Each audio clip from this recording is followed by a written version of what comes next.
everybody. Welcome back. Welcome back to another hot episode of a very special podcast. This is the podcast in which you talk about all of your favorite TV series from yesteryear and then discuss it over a glass of Tab and Stoli.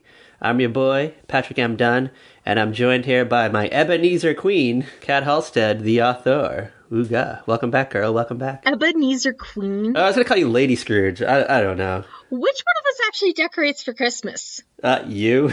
Like, come on now. All right, do you want to be Lady Cratchit? Cratchit, not Crotchet. My God. You know what? It's been a long-ass time since I've read the OG Christmas Carol. I think I was in, 8th grade, to be honest with you. You know what? Actually, I don't even think I've ever read it. I think I just know, 97 adaptations that are all from old TV series.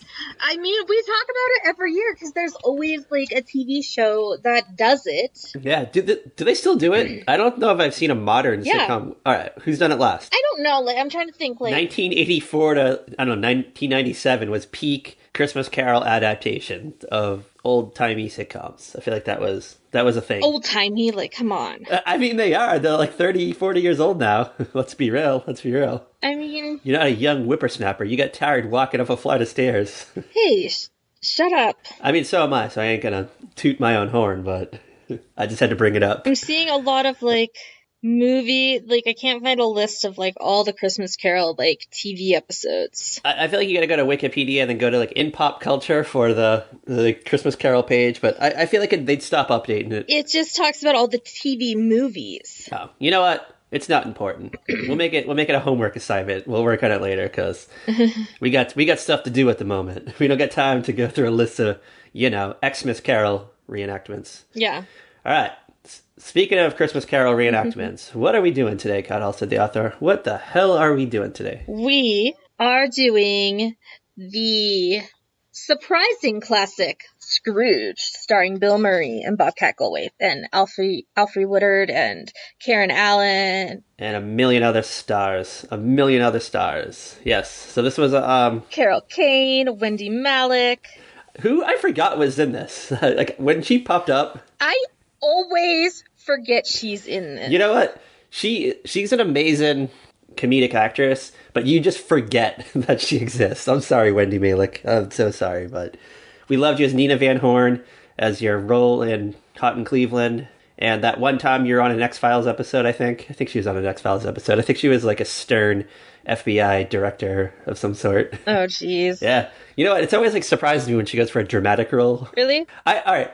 She kind of reminds me of, sometimes I used to always mix her and Jane Kaczmarek up. I don't know why. How? Not the way they look, but their voices. They just kind of have a similar vibe to me. I don't understand you sometimes. You confuse me, Remember back when Jane Kaczmarek was regularly playing a lady judge on The Simpsons? And she'd occasionally be in episodes. Yeah. I used to always think that was Wendy Malick for some reason. And then I would see the end credits and I'm like, oh, it's Jane Kaczmarek. That's right. Wow. Confession corner. Wow. All right. We have to say to our audience right now, Kat has this look of disappointment in her face right now. I am just perplexed. She has her hand on her forehead. She's looking down. She's rolling her eyes at me. That I confused these two. I'm really just perplexed. Who do you confuse? Who are the two people that you always confuse? I feel like you have a decent list of... No, not really. Well, you know what? When you tell me who you always mix up, despite if I agree with you or not, I'm just going to roll my eyes and put my hands on my forehead and look down in disgust. We're doing Scrooged. It was directed by Richard Donner. He got a start in television, directed in television. Some notable works include episodes of Gilligan's Island, who knew? The Fugitive, Get Smart.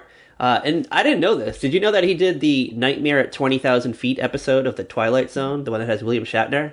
That was his work. Oh, really? Yeah, I never knew this. It kind of blew my mind. I didn't know that either. Yeah, he's out there in that tight little set, yelling at William Shatner, telling him that he's not acting good enough for the scene. He doesn't look scared enough. He's not emoting properly. Oh, William Shatner. And then, hold on, this is wild. His first feature film as a director was 1961's X-15. Do you know this movie? No, I don't believe I do. I don't know it either, but this was a fictionalized drama about research test pilots who flew rocket aircraft for NASA. And the film starred, David McLean, who is known for being one of the Marlboro men and all those television commercials and print ads. Okay. The female star in this movie was Mary Tyler Moore. Ooh. Yeah. You know what? We have to go back and try to find it. Yeah, we might have to go find that one. You may know Donner for his breakthrough film was 1976, The Omen, about the young child who may be the prophesized Antichrist. Okay. Have you actually seen The Omen? I don't think I have. It's been a long time since I've seen it, but there's this one scene that sticks with me. It's when Damien he's on like the second or third floor of his house, and he's riding around the house down the hallways in one of those little like 3-wheel tricycles. Yeah, I feel like I've like seen clips. I just don't think I've seen. So okay, so like when I was a kid, there used to be like really late night movies on my local ABC affiliate on like Saturday nights, and they would air like the old horror movies from like the 70s and stuff. So I don't know if I like watched all of The Omen or like I just maybe fell asleep during it. That's possible. You know, it was back in the day. I was a kid. I did make it through all of the Stepford Wives though. Oh, look at you. That's a long movie too, isn't it? Isn't it longer than you think? Oh yeah, they're like both versions are longer than you think. Because I feel a majority of old movies are like 90 minutes, and then every now and then there's this movie that's longer than that. And when you're young, a 90-minute movie feels like an eternity, but if it's longer than that, you're like, wow, this is the longest thing I've ever watched in my life. You feel like you've been there for days. They're definitely, well, like, okay, if you're going to watch The Godfather, you might as well set aside the whole day just to make it through the first one. Yeah, it's you know? It's a hefty movie. Yeah. It's like a supersized episode of Friends. Those episodes of Friends that were like 36 minutes. Oh my gosh. Like, I used to have like a hard time watching those. What is wrong with you? What is wrong with you? You have no attention span. I just don't like things that are longer than normal. I don't know. What am I going to do with you? Once you break the formula, like I was watching the first episode of ER maybe last week, and it must have been like a 2-hour slot on NBC back in 93 or something. Yeah. But it's like an hour and 37 minutes on Hulu, and I'm like, this is still on? What's going on? And like, I hit the pause button to see where I was on the timer. 1 hour in, and there was still 37 minutes to go. And I'm like, I'm going to watch the rest tomorrow. Oh my god. Like, I'm going to call it a day. My sleeping pill's kicking in. I thought I was just going in for like a 45-minute jaunt, like just enough time for the sleeping pill to kick in. And I'm jealous your sleeping pill kicks in after like 45 minutes. It's because you're building up a tolerance, girl. Building up a tolerance. Oh. All right. We also know Richard Donner. He did Superman the movie with Christopher Reeve and Margot Kidder. Mm-hmm. Then he went on to do the Lethal Weapon series, The Goonies, The Toy with Richard Pryor, and he also served as executive producer on the, I think some of the first few X-Men films from the 2000s. I don't think he's done all of them, but yeah, he had his hands in the pot, so to say. Okay. That's our Donner corner. I kind of looked at his filmography, and I pretty much have seen every single one of them. Maybe there's like one or two that... Really? I have not seen. Yeah. I don't know. Pretty impressive career. Okay. Because, yeah, I'm sure I've seen, like, a good chunk of his stuff. There's, like, I know there's one thing I haven't seen for sure, and that's Goonies. It blows my mind that you've not seen the Goonies. Actually, I haven't seen a lot of these. Like, I know of them, but I haven't watched them. Like Radio Flyer? Have you ever seen that? Yeah. We used to watch that in health class when I was a kid. Yeah, I kind of remember that, because is it, what's it promote, like... weird childhoods that's kind of health related? No, it's because it's the story of a set of brothers, and one of them's getting like abused by the stepdad, and then he gets taken away by foster care. Oh, maybe I'm thinking of a different movie. For some reason, do they fly away in a wagon? Yes, they do. Okay. Okay, you gotta rewatch it. We gotta rewatch it. That part must have just went over my head. I think I was just waiting for the flying wagon. That's all I wanted. Because it's on the poster, right? As a child, that's all you're waiting for is them to fly away in the wagon. Yeah, because isn't that the movie poster? It is like the two kids in the flying radio flyer. In the wagon, yeah. Like, I just thought this was the movie about like kids in a flying wagon. And it wasn't. Yeah, even on IMDb, it says content rating, rated PG-13 for theme, child abuse, and violence. I'm so sorry. I feel like horrible that I just like... bamboozled this movie. Okay, so this is the summary of Radio Flyer. A father recounts a dark period of his childhood when he and his little brother lived in the suburbs. Kind of not the movie that I remembered, but I just wanted I just thought it'd be like kind of like a, yeah. I don't know, like The Rocketeer, but with kids in a wagon. Oh my god. And they like... I couldn't even make it through that. a rewatch of that a few years ago. Oh, The Rocketeer is amazing. It's wonderful. I was like all about The Rocketeer. I thought there would be like thousands of sequels, and we never got it. And I'm still waiting. I'm still waiting for like Rocketeer Part 2. I know you are. Do you want to go over the hot box office for November 23rd, 1988, the week that Scrooge dropped? Yes. What was happening November? What other movies dropped this week? This is a hot week for movies. I'm just going to throw this out there. I think this might be a 5. If this is not a 5, I'm going to be upset. I'm going to be wildly upset. What do we got? All right, you sitting down for this? You sitting down for this list? I am. I'm sitting down. Get ready to gasp. Get ready to gasp. All right. Coming in at number 5, pulling in a respectable $5 million for 1988 cash, I guess, is this movie, Scrooged. Okay. I think it did okay at the box office, right? In long term, it wasn't... Yeah, I think it was just like, it was okay. It didn't get the best reviews from our boy Roger Ebert, so... Yeah, he said it was sick and twisted or something, and considered it... Yeah, he gave it like 1 star. I remember watching this maybe... I didn't see this in the theaters, but I think I definitely saw this when it hit the video rental marketplace, and I just remember thinking it was not what I expected, but I enjoyed it. I enjoyed the hell out of it. Yeah. And we'll get into it. All right. Coming in at number 4. This is exciting.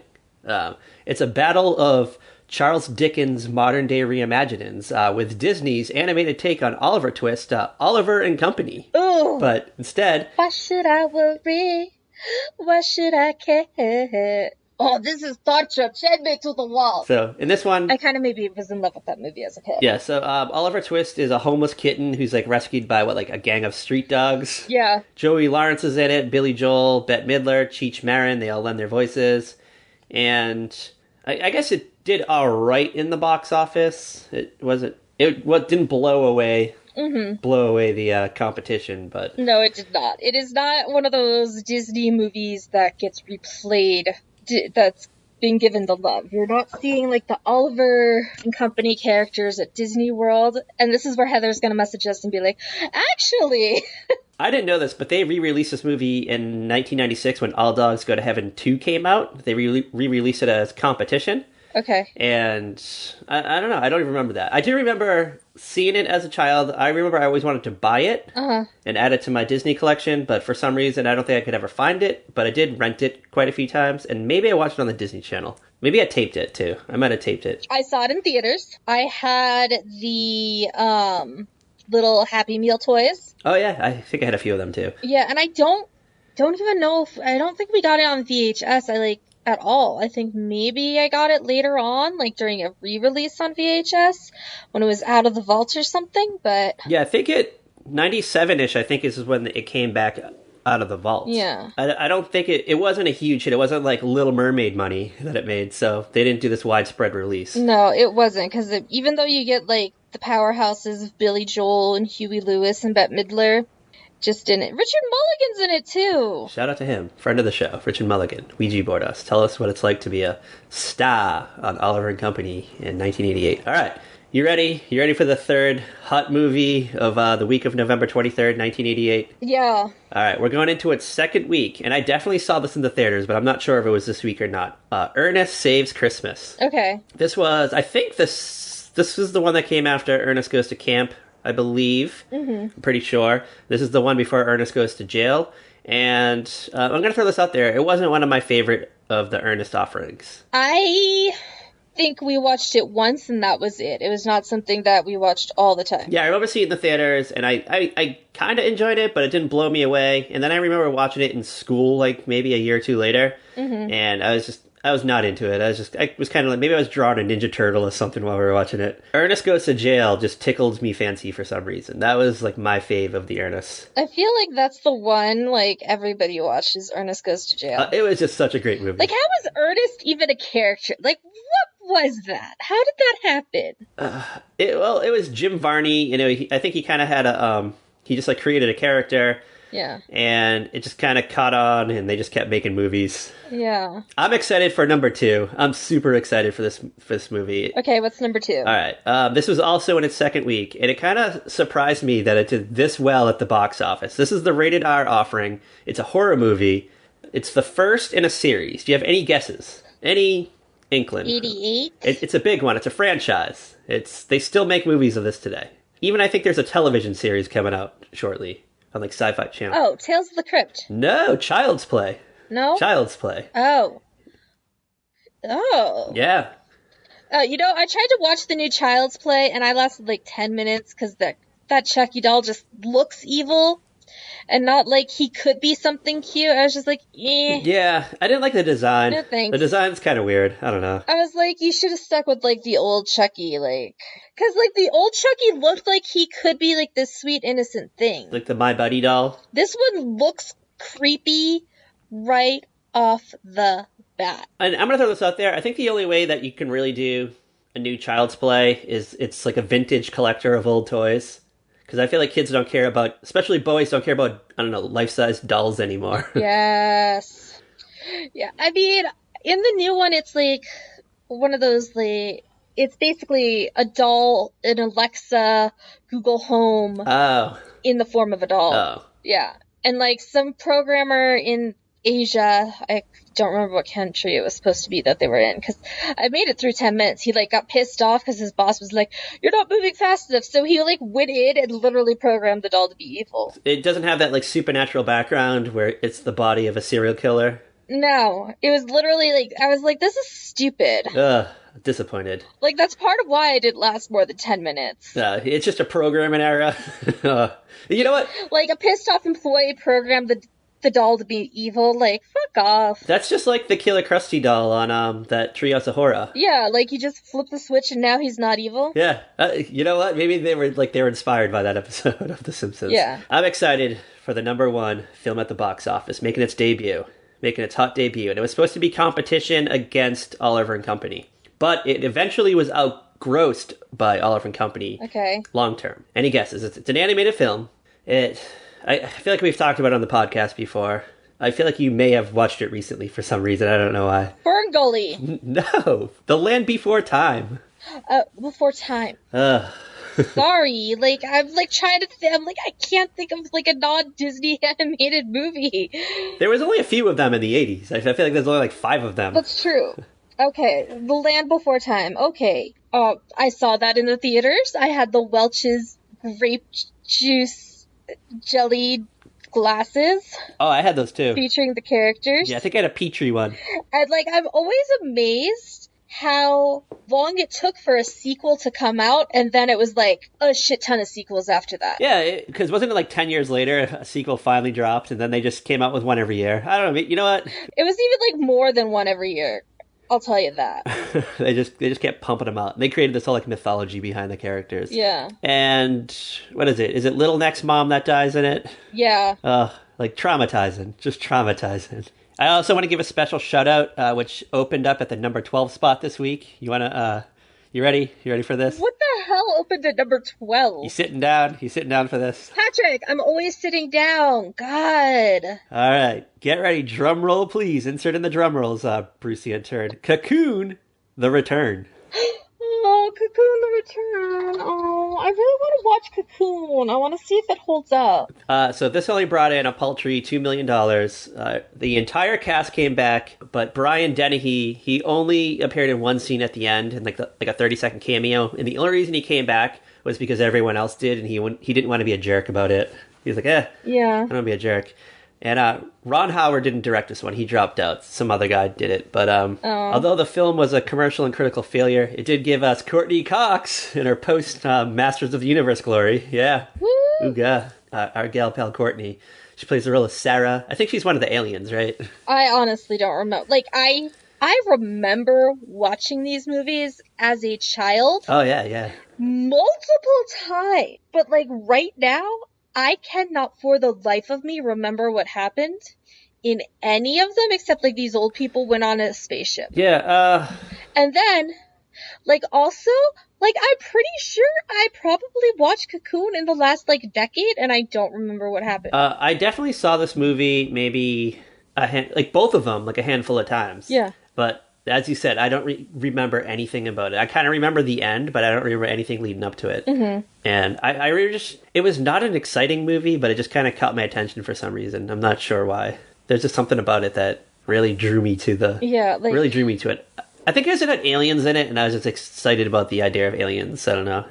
Aliens always intrigued me. Yeah. Like, you just throw in an alien in a movie, and I was into it, no matter what it was. It could have been anything. Could have been in the movie for a second. Yeah. On a scale out of 1 out of 5, killer dolls. How many killer dolls would you give this week of... I'm gonna give it a 4. I'm gonna give it a 5. I'm gonna throw that out there. This is like what would make this week better? Like, what would have made it better? I don't know. Like, it's not a 5 for me. I like the variety.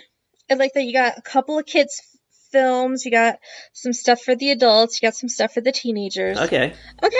Remember how hard I am to please, though? Wildly disappointing, because these are all movies that I've seen multiple times, and you're giving it a 4. I don't know. You know what? If you could get like an extended play VHS tape with all these movies on there, you know you'd be so excited. And you're giving this a 4. You're giving this a 4. Good. All right. You ready to talk about Scrooged? You ready to get in the wild world of Scrooged? Let's get into the wild world of Scrooged. This is just a crazy world. So it takes place in like an alt-reality in which a television network called IBC exists.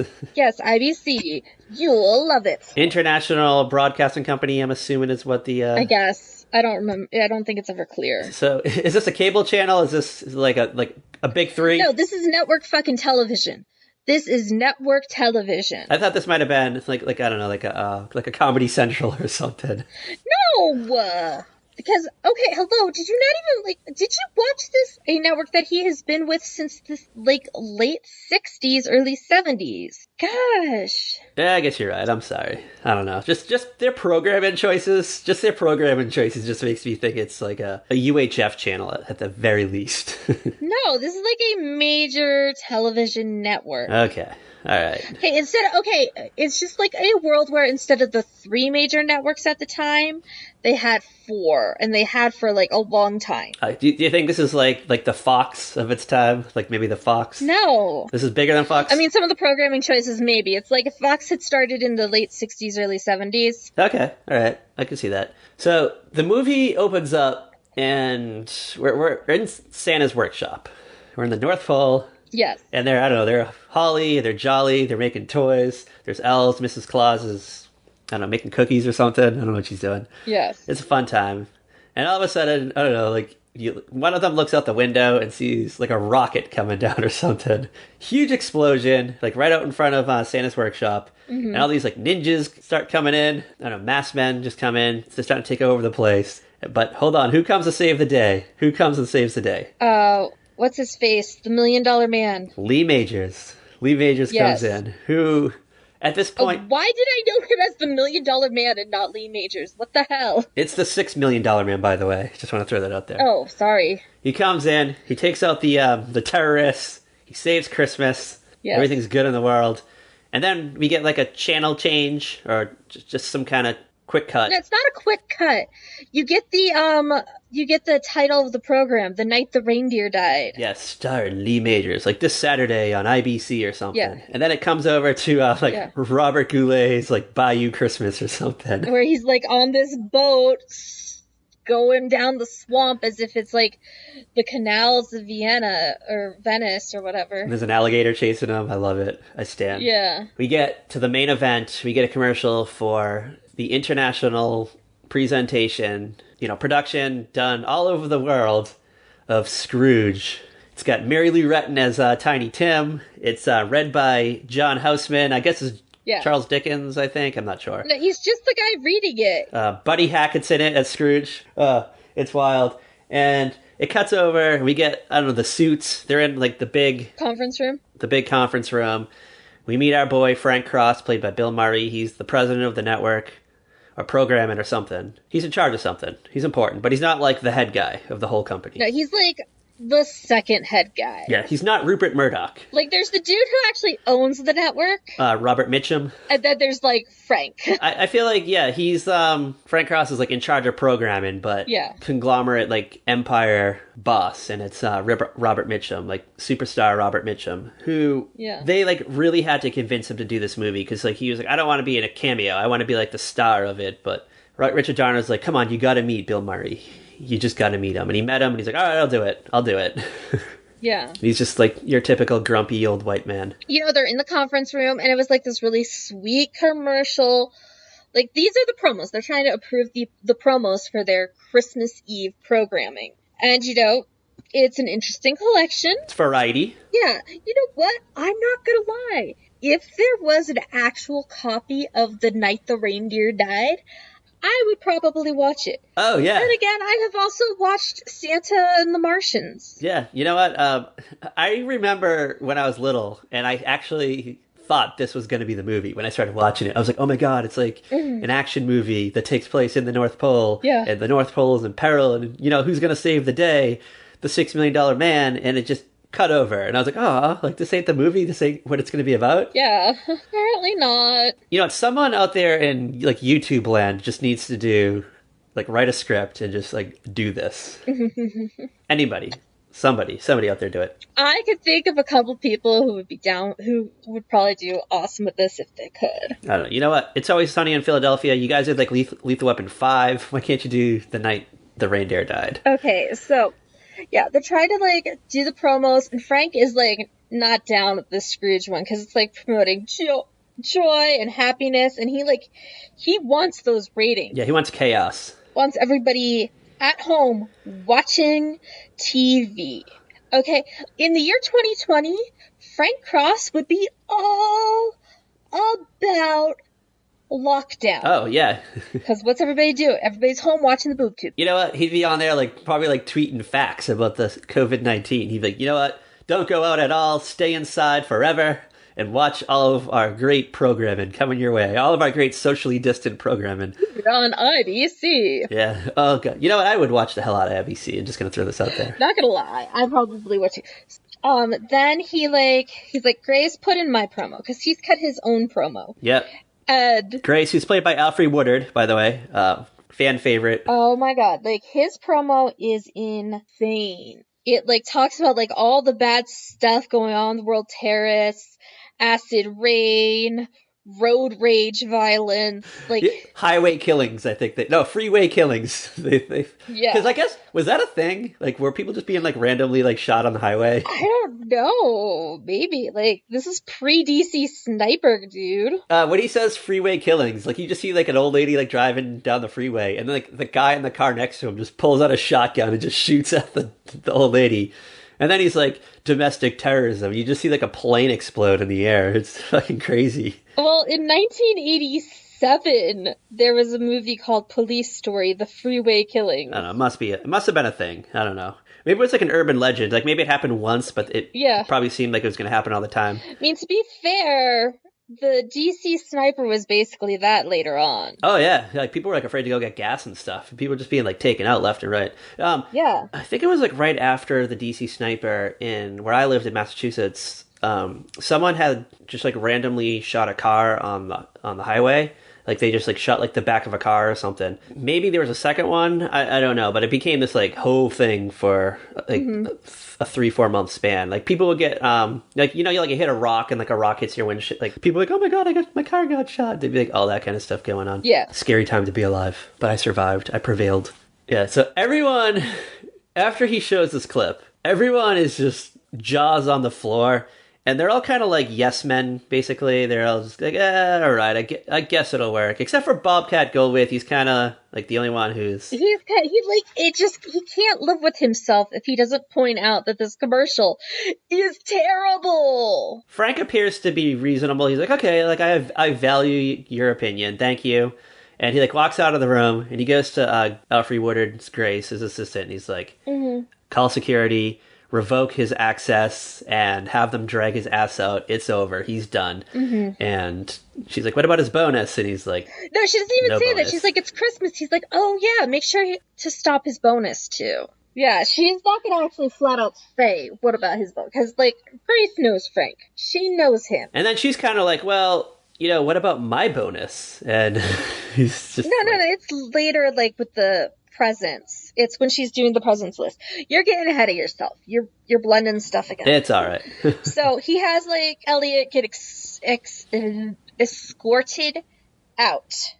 He's up in his office with a telescope watching as Elliot Loudermilk is like taken out of the building by security, and his like box of stuff is just like tossed on the ground. I think there's a point where he actually gets like kicked out of the building, but he's still on the property and he's like sitting on the steps and he's like, what am I going to tell my wife? It's Christmas Eve. Yeah, that's when they're taking him out. He's like, and they plop him down on the steps. Well, because then they also bring him his box of crap. Oh, they're gathering up for him. That's what they're doing. They're throwing in like his stapler, his hole puncher, his photographs, the picture of his wife and baby daughter, a picture from like a Hawaiian honeymoon or something a few years earlier when he got his big promotion. He must have like kept his mouth shut for like 2 years or something. Yeah, you know what? That's how he like worked his way up the ranks, methinks. So he kept his mouth shut long enough, but he just finally couldn't hold back. He had to say something, and now he's out on the curb. Days before Christmas. I feel like he's been having maybe leading up to this, he's been having like maybe a bad year or something. Like something's not right at home, maybe. No, he's been having a good year. What made him rage out though at the boss? He didn't rage out. His moral compass was like, I don't think that's the tone you want for a Christmas special. He was feeling extra ballsy that day, maybe because he was having a good year. Yeah, he's got a wife, he's got a beautiful daughter, they probably have a nice little apartment, maybe a nice little brownstone. Yeah, they're in a high rise. Yeah, they live in the Huxtable neighborhood. They live next to the Huxtables. Because he didn't rage out, he just voiced his concern that this very violent commercial should not be used to promote A Christmas Carol. I think he should have read The Room. That's what I think. You know what? Read The Room. Loudermilk. Yeah. Whatever his name is. Loudermilk? Is that how you say it? Loudermilk. Yeah, Loudermilk. Elliot Loudermilk. Yeah. What a name. What a name. Okay. It's so great. So is that... Oh my goodness. After that, that's when they're kind of... Frank Cross is with Grace and they're doing like the Christmas list. Yes, they're working on the Christmas list and he's got like 2 components. It's either you get a VCR or an IBC branded towel. The towels go to the people he don't like, and the VCRs go to the people that he appreciates. You know what? And I love the idea. Like, honestly, I don't even think it's the people he appreciates. I think it's the people that he thinks will help his career. People that can continue keeping the door open for him kind of thing. Yeah. I love that he says, like, a top-of-the-line Panasonic recording VCR. Like, it's some crazy VCR. It's not just your standard, side-of-the-road VCR. It's top of the line, top of the food chain. Something that would have been obsolete in 1989. No, not really. I think VCR's kind of, I would say by, 96 it was obsolete, but... I remember the very first VCR I had, you couldn't, it didn't rewind. You had to, buy a separate rewinder after that. I just remember our first VCR, the remote control was something, actually... had a cord that attached it to the VCR. I didn't have that one, but I always wanted that one because I always wanted a remote control on it. Yeah, the remote control was physically part of the device. It wasn't battery operated. It was literally this long cord. If you were lucky, it made it to the couch or at least the coffee table. Yeah. Depending on how the living room was set up, it might make it to Grandpa's chair across the room. I remember it being really heavy too, the old-timey ones. They were it was maybe 10 pounds, this VCR, maybe even more. I mean, I don't remember lifting the VCR. I remember moving it to another room one time because I think we ended up getting a new one maybe in 1992, and I got to bring the old one to my room, and I remember carrying it up the stairs and I needed help carrying it up the stairs. Yeah. I can't do this. Can't do this on my own. I'm just a weakling. I mean, to be fair, it Christmas 95. My brother and I each got a VCR for our rooms, and then I was able to record all my soap operas. And that was a big deal. That was a huge deal. The one that was about to drop, Sunset Beach. Ooga. Yeah, I was excited. Maybe 95, I got a VCR that you can program it to record at certain times, and I thought that was high tech. Yeah. I always wish I had the capability of recording 2 different channels, but I never worked right. But dude, one day. They would invent a machine that would do that. Magic. Yes. It was magic is what it was. All right. So they're making the list. They're checking it twice. All that kind of stuff. And Grace brings up his brother, Frank's brother, who's actually played by Bill Murray's real life brother. John Murray, I think is his name, right? Is it John Murray? I didn't even pay attention. I, have never really paid that kind of attention. There's a few of his brothers who are actually in the movie. I think his, older brother might even play his dad, I think. Yeah, his brother, it's John Murray, who plays James Cross. I guess that was a thing that Bill Murray wanted to do. He wanted to have his own family members in the movies with him. And I think that might have been a condition, maybe, for him to be on the movie. Because I think probably. After Ghostbusters, he actually moved to Paris.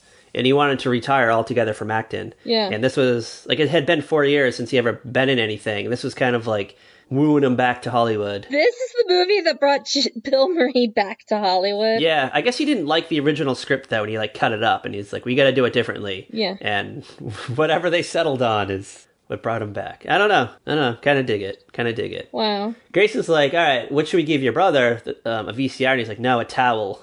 And Grace is like, your own brother. So Grace, being the smart assistant that she is, really puts his brother down for a VCR. Yeah.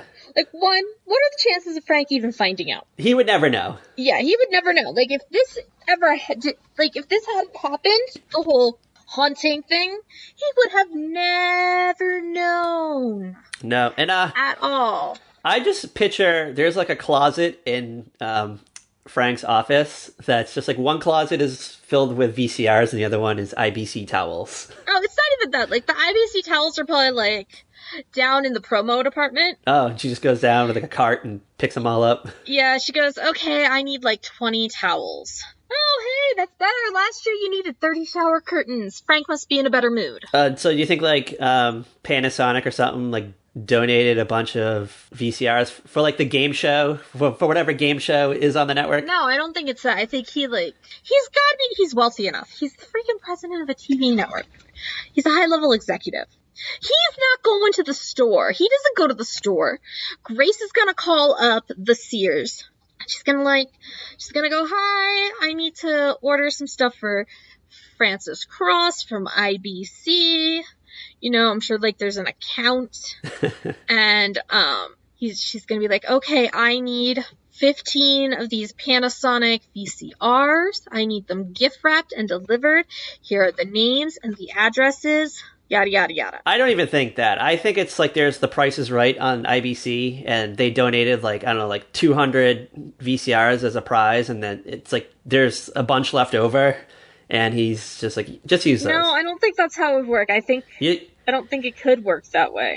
I don't know. I feel he doesn't care enough to buy a gift. He's just let's just use what we have in the leftover prize box. At the very least, it's probably on his corporate account. And it's a tax write-off? So then it's a tax write-off because it's a business gift. It doesn't matter. It's not important to the storyline. But it... Oh my god. Anyways. But I feel we'll get a 2-hour argument about it. We will. So... I'll write a letter to Richard Donner. I'll be like, hey, Richard Donner, was the VCRs a tax write-off? And he's gonna be like, what the fuck is this asshole talking Or about? was this The Price is Right? He's gonna ignore us like Roseanne did. You know what? It's probably a good thing Roseanne ignored us. Let's be real. So, Frank's just bouncing around. Frank's having a pretty good day for Frank. Yeah, he's drinking his tab in vodka. He wants to work late, and Grace is like, well, you have fun with that. I gotta take my kid to the doctor. He's like, but Grace! The only reason he has to work late is because the Robert Mitchum comes down, the super boss. Oh, yeah. And he's got some big news for Frank Cross. He's some guy flew in from L.A. Bryce. Yeah, Bryce from the coast. I they call it the coast. The coast. Ugh. It reminds me of Harry Crane from Mad Men. He's like, oh, I'll visit you the next time we're on the coast. That must have been a thing. It was a thing. It was a thing until the 90s, I think. So now Frank's we got to find everything we can about this guy because there's something about him. I don't trust him. Yeah. There's something shifty about him. So he's like, Grace, we're pulling an all-nighter. We're being here all night. He's just this California douchebag. And she's like, I can't. I got to take my son, Calvin Cooley, to the doctor. And he's like, no, he can't do this. If I work late, you work late. You can't work late. I can't work late. She leaves anyway. She's like, oh, hey, by the way, your brother's in there. because his brother's waiting for him. He's like, oh, don't worry. I didn't tell him about his Christmas towel. And then I think that's when she's kind of like, well, what about my bonus? And he's like, just take an extra towel. It's yours. Yeah. And she's about to curse him out, but he closes the door before she can. Like, she's got some balls, but I think, like, if she were to say something like that to Frank, it wouldn't really negatively affect her. Here's what I gather. I feel like she says things back to him, but he turns around or he closes the door or he hangs up the phone and he just never hears what she says. Or, you know what? She does everything that he asks. He doesn't care what she says. It doesn't impact her, impact him at all. Like, she's still gonna show up tomorrow and do everything I need her to do. Shout out to letting the brother come in, though. Yeah. I don't know. I feel like security at this building's very lax. I feel like it's non-existent for some reason. Like, they just let anybody in the door. I mean, why would the brother be denied access? Based on what I assume is a strained relationship, I feel like normally he shows up and then I'm guessing Grace, like, pages or whatever, intercoms Frank. It's like, hey, your brother's here. And he says, like, yes or no. But she was probably pissed off this day at him. So she's like, fuck it, I'm just letting him in. Yeah, she's... Yeah, so he's in the office. And, they have their little brotherly moment. Frank's getting ready because he actually has to go to, like, some Humanitarian of the Year award dinner, which is just hilarious. Yeah, it's ironic. And, his brother, like, leaves him a Christmas present, and he's like, Frank, you should come over for dinner tomorrow. We're having people over. It'll be fun. You haven't seen Wendy lately. See the new place, yada, yada, yada. And Frank's like, dude, no, not happening. Not happening. I get the big production of Scrooge Live to do. Yeah. He doesn't really need to be there, but he just uses that as a crutch. Yeah, like, he's very invested in this show, though. Well, I'm assuming they put a lot of money into it, and it's gonna bring in a lot of ad revenue, so It's his sworn duty to make sure everyone's home on Christmas Eve and watching this. Like, the entire planet. Like, that's his goal. It's gonna be bigger than the Super Bowl. They're walking around New York City, and he's talking about how, you know what all these people are gonna be doing tonight? They're gonna be at home watching TV. And when they're at home watching TV, that's making me money. And it's just like, there's street performers, and it's like a nice, lively New York City night. We kind of get a scene of where we're kind of learning more about Frank, because you see the people, the street performers.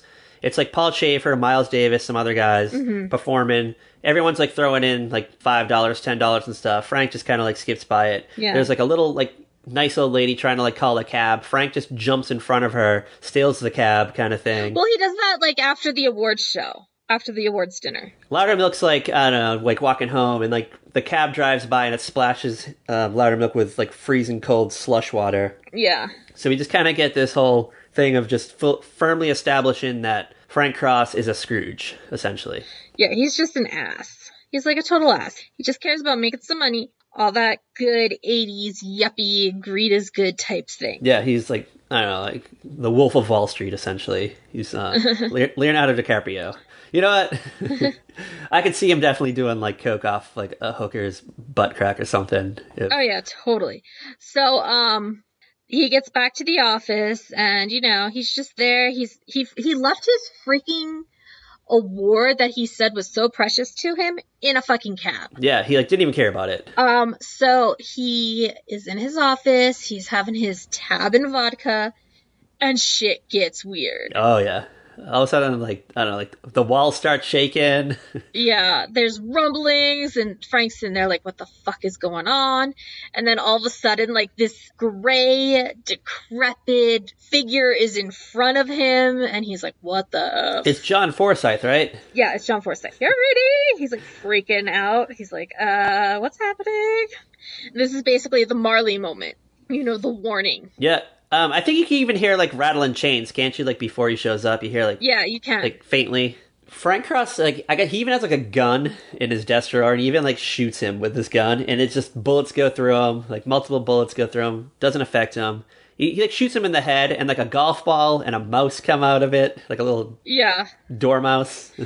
It's like, what the fuck? What was his name? Lou, like Honeywell or something. It was Lou something. What was it? He looked like a guy who died and it was like buried in his like golf attire. Yeah, because he probably was. Oh, you know what? He does say that he died on like the 14th hole or something. He had a heart attack on the 14th hole. Yeah. And they just buried him in his, I don't know, he loved to golf. I mean, that's what he died. He probably died at Mar-a-Lago. Oh, he's Lou Hayward. Lou Haywood, yeah. He probably died at Mar-a-Lago, let's be real. Probably. He then, he does the old man Marley, like, hey, now that I'm in the afterlife, I am doomed eternally. I gotta, I don't know, like, walk the pits of hell, carry these hefty chains. I gotta look like this. I look like the Crypt Keeper, for Christ's sakes. He does the whole spiel, you know, you're gonna get visited by 3 goats, yada, yada, yada.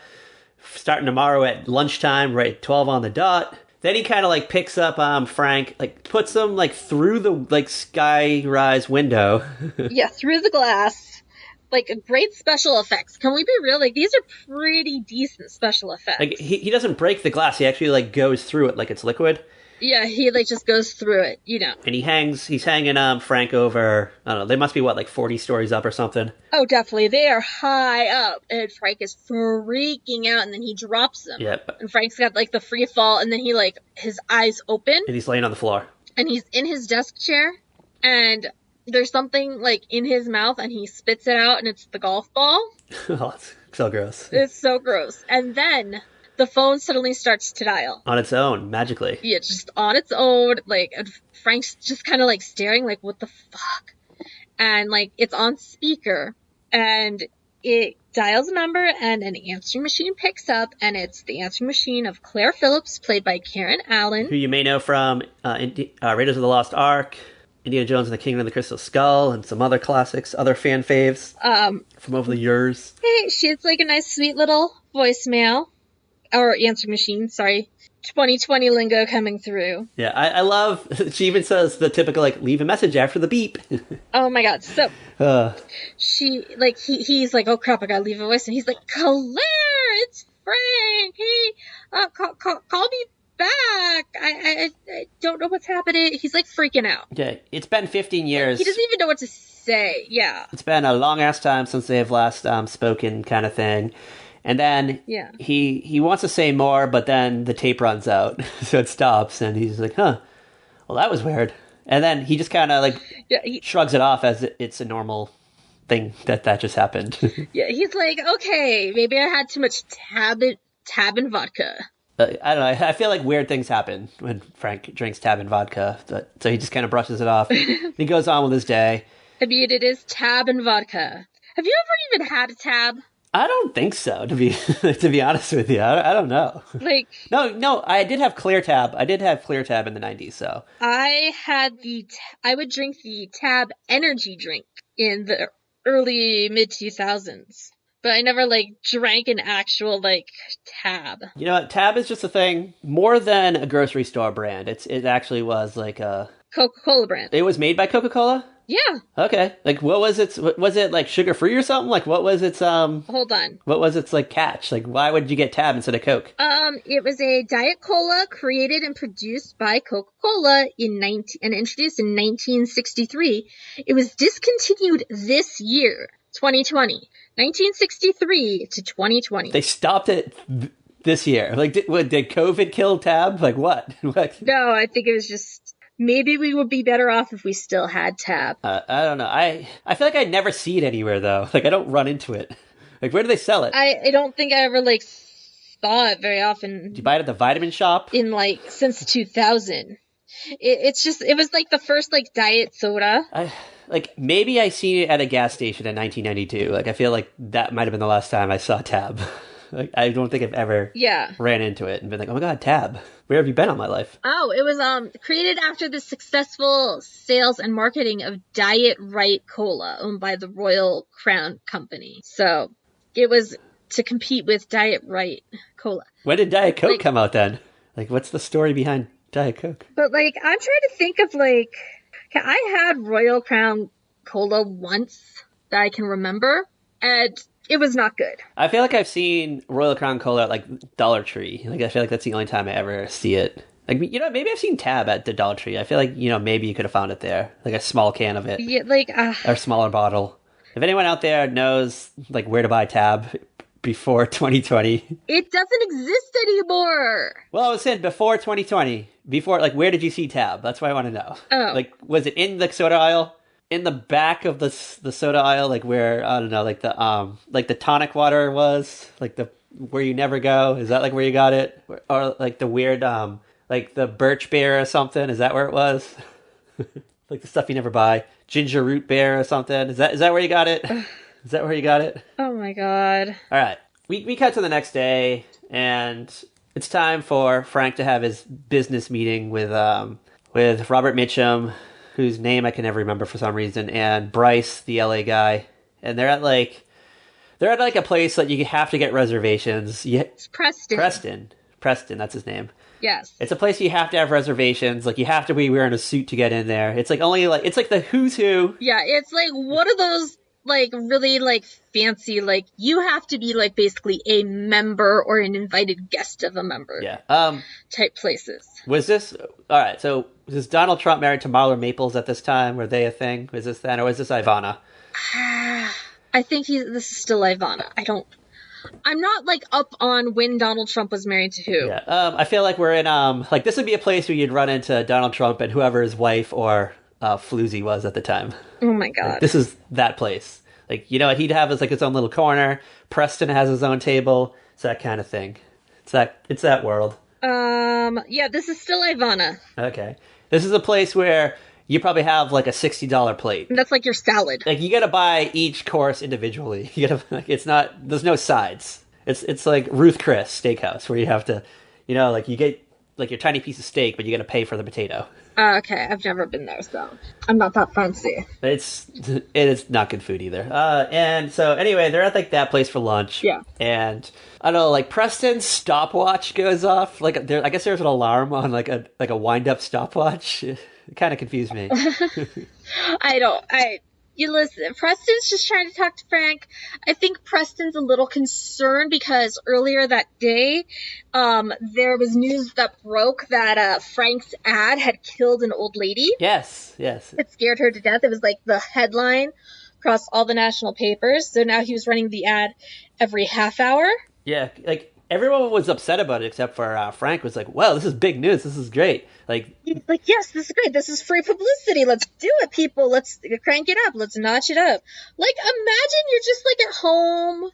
You know, you're vacuuming before your in-laws come over. You got your like soap opera on the TV, and all of a sudden, like that commercial comes on. Yeah, kills grandma. She probably just flew in. Yeah. She had a long flight from like Indiana to New York or wherever it happened. I don't know. Yeah, she's just dead now. She's sitting down. She's like, "Oh," they throw an IBC. I love like he even like adds in like they should change the tagline like make sure grandma's out of the room or something. Like put in like a warning before it, as if it's like Big Brother or something. Yeah, like tonight's presentation. Like you know though, it is like a wholehearted production, except for like the Scroogettes. That's the only thing that's like wild about it. Yeah. And the nipple, like maybe there's a nipple in it. So you know, Frank gets that, and he goes to this lunch with Preston, and he's thinking it's just him and Preston. But Bryce from the coast shows up. And, like, Bryce, okay, he irritated the hell out of me. Oh, yeah. Like, there was something about him where it's like, bitch, you gotta go. I don't trust you. You can go. Yeah, he's like, shifty-eyed. Get the fuck. Like, he's totally that guy who was, like, pals with Preston's kid in college, and he's using that connection to try and get a better job at the network. He's probably, like, just the executive producer for some, like, kid show. Yeah, Frisbee. Out on the tapes in LA, you know? Like, their version of Saved by the Bell or something. Oh, that's even better. He's Peter Engel. Like, and he's like, I want this job. I gotta get this job. And Preston's like, probably like just trying to like keep his son happy and just because Bryce is probably harassing the son. Yeah, you know what? You know. Hold on, new theory. He's like head of teen IBC on Saturday mornings. Yes. And he wants to get into primetime. He wants to break into like the sweet primetime spot. He's got ideas. He's an ideas man. Yeah, he really wants to like program that Thursday night block. Yeah, he wants to get on their like must-see TV equivalent. He wants in on like he wants to be like the 8:30 show, like the one that's after like the mega hit at 8, but before the mega hit at 9. He's like, I got an idea. Yeah, it's gonna blow your socks off. It's gonna I don't know whoever the star of the time was. Yeah. He wants to woo them. He's got an idea, and Preston's probably into it. Like, because Frank's worked there for a while, right? Like, he's been there for... Yeah, Frank has worked there his entire adult life. He started in the mailroom, and he worked his way up. Do you think this is, like, the beginning of a coup to get rid of Frank and, like, just bring in this guy, like, permanently? Oh, yeah. It's 100%. 100% that. Like, ratings have been steady, but there's, like, a slow decline. Like, there's just, like, Preston's not exactly happy with the content. Like, Preston would probably rather have something like the Peanuts Christmas special compared to The Night the Reindeer Died. Yeah, or Robert Goulet's, like, Bayou Christmas, which I would have totally watched the fuck out of too, by the way. I'm not gonna lie. I would have watched both, let's be real. So, we're in the middle of this dinner, and the server... Lunch. Lunch, sorry. We're in the middle of this lunch. The server drops, like, a glass of whatever Frank ordered, and there's an eyeball in it. Like a detached eyeball. Yeah, but only Frank can see it. Yeah, Frank's, like, screaming, freaking out. Everyone's looking at him. Kind of weird. And... then we kind of get shots of what the other people see, and it's just, like, I think they thought it was, like, too much ice, maybe. Maybe that was, like, what they were thinking. Oh, too much ice, sorry. Because the waiter's like, I'm sorry, I'll get you a new glass. I didn't mean to put that in there. Like, they don't know, like, he's freaking out. He cannot express with words what's wrong. Like, at all. Like, because he's, like, having, like, he's basically having, like, an anxiety panic attack. And I love that the other two guys, they're surprised by it, but they're not entirely shocked. So I picture this is something that might happen frequently. Like, maybe Frank occasionally loses his mind at meetings. Something just fell off my wall. Oh, I heard that. Yeah, like, no, it happened, like, the other one that was up there fell last night. Now the one that was still there just fell. That freaked me out. I thought you were being visited by a Thanksgiving ghost. No. All right, so... then there's a guy, like, across the room, like another waiter across the room, like, lighting a souffle or whatever they're called. It's a baked Alaska. A baked Alaska. It's a dish that has, like, a little tray under it that you light. You don't even flambe it. Like a brownie covered with ice cream and then meringue that is then, like, hit with the little kitchen torch. Okay. But... the waiter's lighting it, and then all of a sudden, like, his arm catches on fire. The waiter's not lighting it, but Frank when he opens it, Frank sees the guy is, like, catching on fire. Okay, that's what he sees. And so he's, like, freaking out, and he's like, fire, fire, and everyone's just looking at him like, what are you talking about? He's like, because he sees it, he still cannot use his words. And so he, like, throws the water on the guy, because they think that's what he wants to order. Oh, yeah. And the waiter's like, no, that's not what you want. So he walks over, and he, like, pours water on him, and the waiter's like, what the fuck did you just do that for? Jeez, I'm just here doing my job, and you're splashing... And then there's, like, a Richard Pryor joke. Yeah, he's like, oh, sorry, I thought you were Richard Pryor, which... yeah. I don't know. I guess he, like, famously did a lot of meth one day. He caught himself on fire while doing, like... coke or doing crack or something. Just famously lit himself on fire. So then, I don't know, Frank dismisses himself from the luncheon, and he, like, hops in a cab. Luncheon? Yeah. Luncheon. Luncheon. Luncheon. Luncheon. No, Patrick, it's luncheon, not luncheon. Luncheon. Luncheon. I can't say that word. Oh my god. It's luncheon. Lunch-in. Luncheon. Luncheon is... oh my god. He hops a cab after the lunch meeting. Not the luncheon. Yes, okay. And this is a wild cab. It's got, like, Christmas decorations. It's got a little mini Christmas tree. The dude is, like, this dirty smoker, the gravelly, harsh voice. Yeah.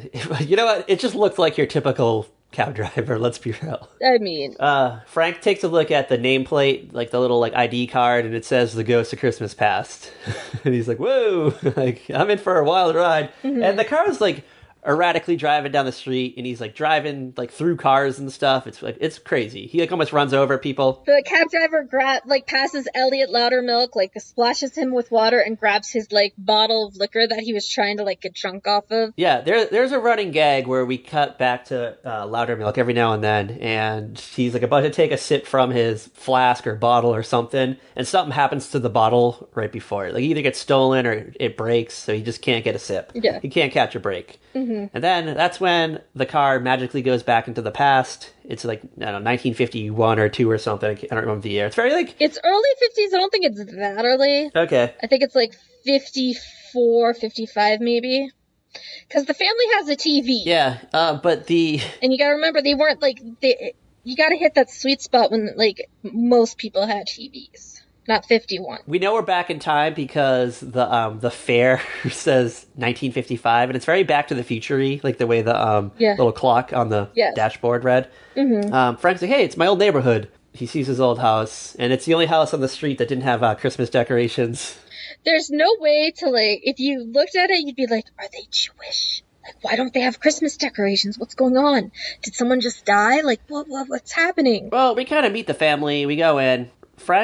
Young Frank, he's, I don't know, like 5 or 6 years old or something, and he's like planted in front of the TV. He's watching like Howdy Doody or something. I don't know exactly what he's watching. Yeah, it's like just some little like kids show. The mom's just kind of like, she's not passed out on the couch, but she's just dazed on the couch. Yeah, she's pregnant. She's tired. She probably was like doing stuff all day long, but she also realizes like she can't leave Frank alone, so she probably didn't do, like, any Christmas shopping. And she's just been waiting for her husband to get home, because the mom goes out. Yeah, the dad comes home, and he has a gift with him, and he hands it to young Frank. Frank's excited. He thinks it's going to be a choo-choo train. Instead, it's like a slab of meat from the deli. Yeah. From the butcher shop. For the butcher shop that his dad works at. Yeah. Like, it's veal. Like, why would you bring this for your kid? Yeah. I guess that's his, like, he just doesn't buy Christmas gifts, and yeah, it's kind of sad. I mean, he's a little kid. Like, you expect, like, a toy, not a side of veal. Yeah, and we even get, like, the mom right after that. She gets up, and we see her. She's visibly pregnant, and, like, she's even upset, but she doesn't say anything because she don't want to get smacked by the dad. I get that kind of vibe. Yeah. Like, she's not allowed to speak up kind of thing. Yeah. Frank's, like, emotional about this. It kind of hits him. Yeah, he's like, oh, you know what? I remember this. I remember this day, and that kind of thing. And then, where do they go to next? Okay, well, first, he cries also because it's like he sees his mother, who I get that perhaps she wasn't around for very long. Yeah, maybe she died shortly thereafter. Maybe like the... Yeah, like she probably passed away not too long later, kind of thing. That might be part of, like, why he's not, like, thrilled with the brother, because, like, the mom had him and then died or something. Left him in charge of raising this kid, kind of thing. Because I feel like the dad didn't offer a hand.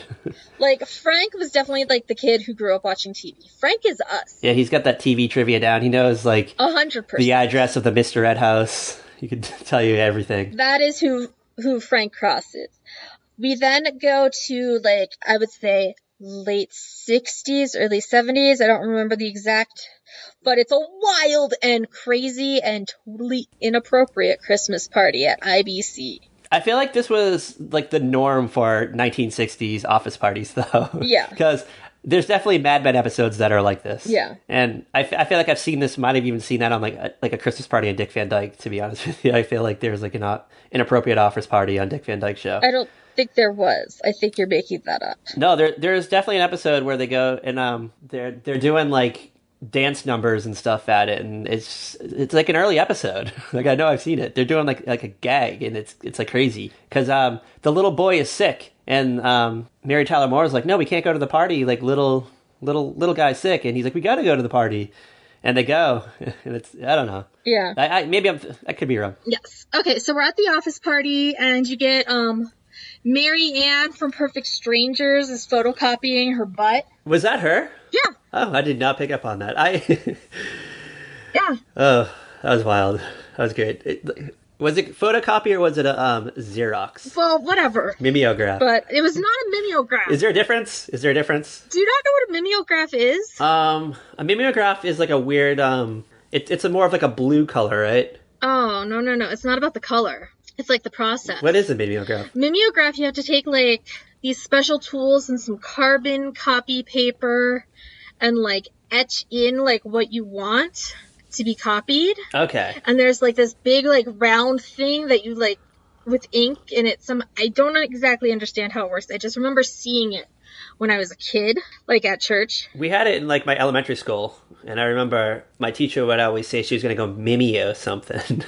And then... It's a stencil duplicator, and it's works by forcing ink through a stencil onto paper. And what's a Xerox then? That's like an actual, like, that's photocopier. Okay, that's just, so Xerox is a brand, right? Yes, Xerox is a brand.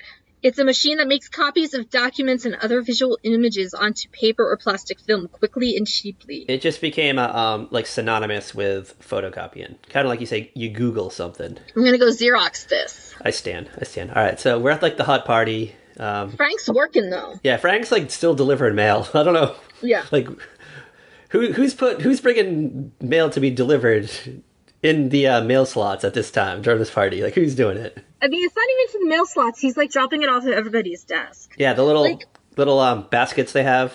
Yeah, like little crates. Yeah. I do know there are some people who get their mail sent to them at work. They still have that? That's still a thing? Yeah. Like there's still a mailroom?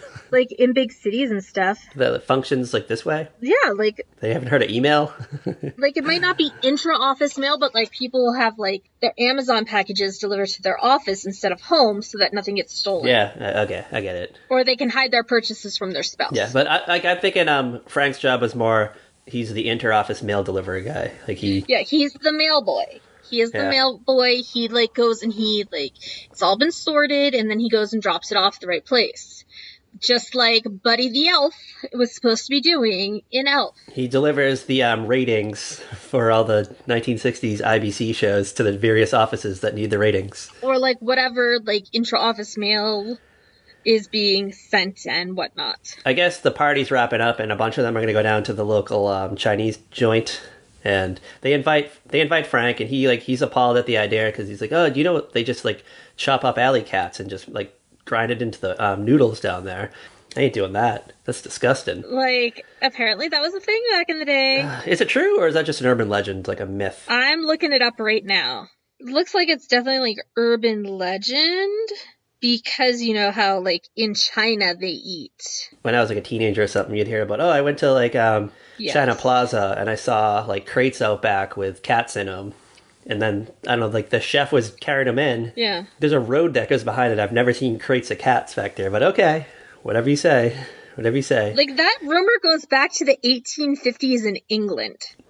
Should we get Mythbusters at him to solve it for us? Is that still a show? No, that's not a thing. One of those dudes is dead. Oh, R.I.P. that guy. So, you know, Frank's like, this chick is obviously hitting on him. And he's like, oh, no, you shouldn't eat that stuff. They chop up alley cats and put it in the chop suey. And she's like, ugh. And so he, like, leaves. Like, everybody's like, Frank, have fun, chill out. And he's like, no, I'm just gonna finish some work and then I'm gonna go home. Because you could definitely tell he definitely did not grow up with, like, an actual Christmas.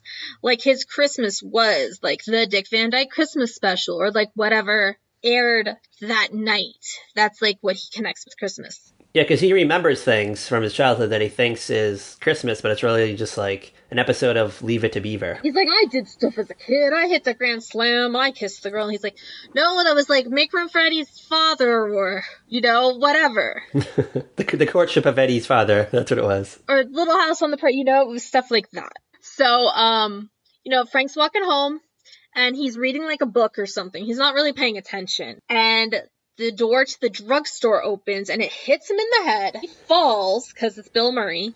And it is Karen Allen, their little meet cute.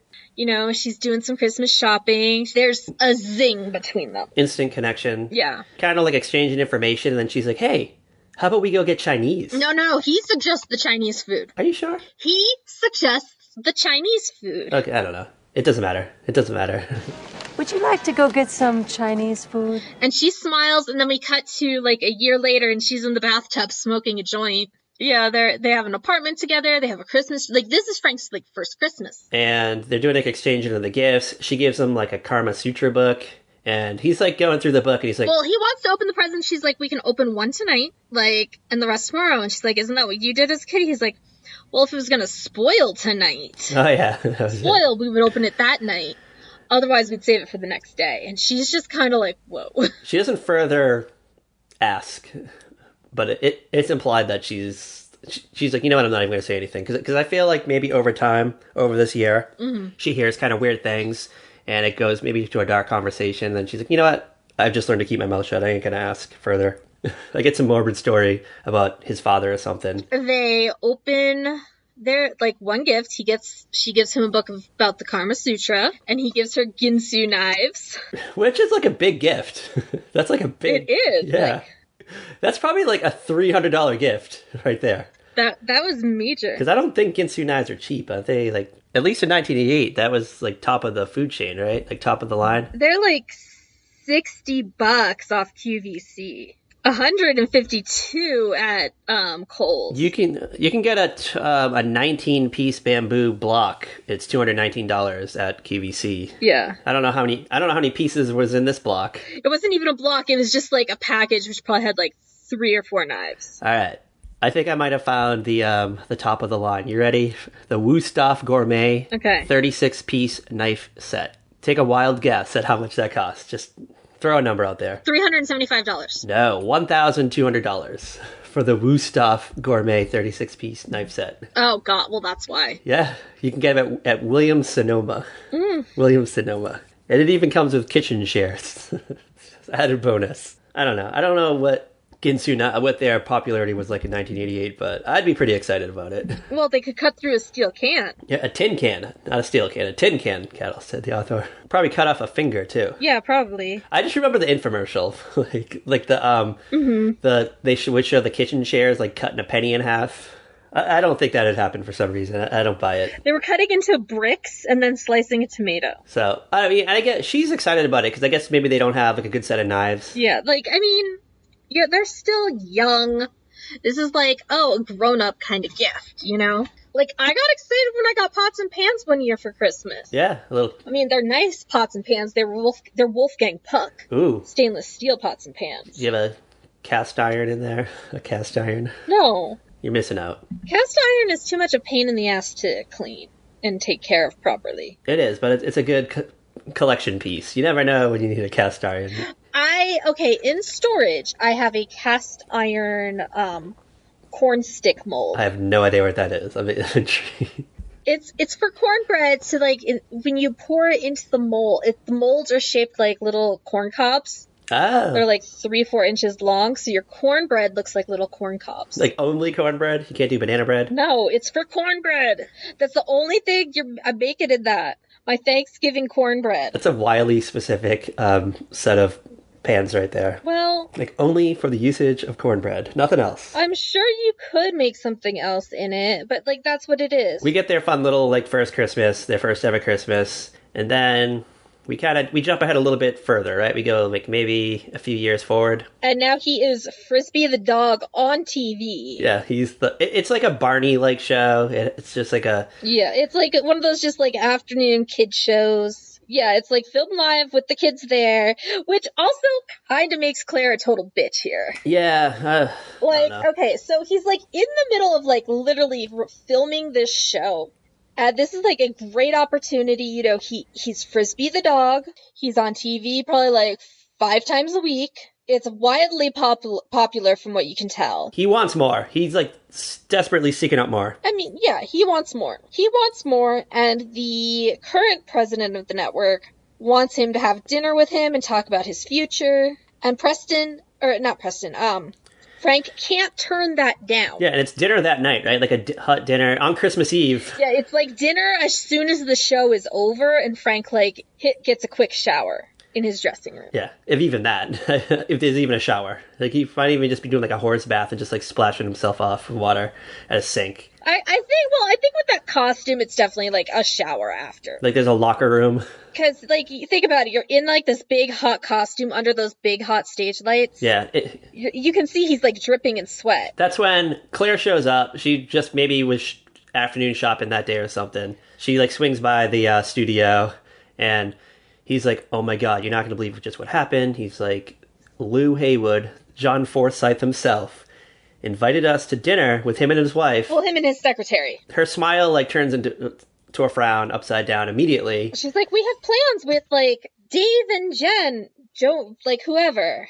And he's like, well, this is important. Like, this is like a once in a lifetime opportunity. Yeah, he's like, we can have dinner with them next week. And she's like, it's Christmas Eve. Like, we always do this on Christmas Eve. This is our thing. he gets upset, she gets upset, and like she like leaves, and I guess that was like their breakup, like over like Christmas dinner. Yeah, like she probably like went home and packed up all her shit. Well, like, and then she's like expecting him to leave with her right then, and it's like he's still in the fucking costume. He obviously is in a commercial break. Clearly wasn't the end of the episode. Yeah, it was not the end of like his show for the day. Like, and she's just like kind of throwing a little temper tantrum that he won't go with her.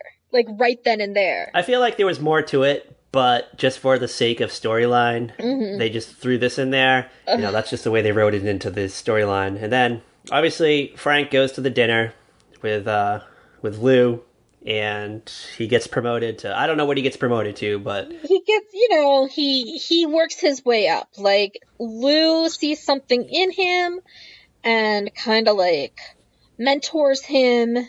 And because, you know, at this point, Frank's still, like, a nice, like, sweet guy, but he sees an opportunity to get out of the dog costume. Like, do you think he got another acting job or, like, a production job? Like, what was... I think he probably moved on from being Frisbee the dog to, like, being, like, a producer or network executive of some, like, TV shows, you know? Maybe, like, creative. Yeah, like, I feel like in the writer's room of Frisbee the dog, I feel like Frank has ideas for Frisbee, and maybe someone, like the executive producer of the show, maybe Lou, like, sits on the meetings sometimes, and he, like, hears the ideas, and he's like, you know what? He's like, this might not work for Frisbee, but this could work for something else. This could work for a hot new, like, Saturday morning lineup that we have coming up next year. Yeah. To compete with, I don't know, like Hanna-Barbera or something. Frank, you know, sees this as a chance to get out of the fucking dog costume. You know, running around on all fours. Like...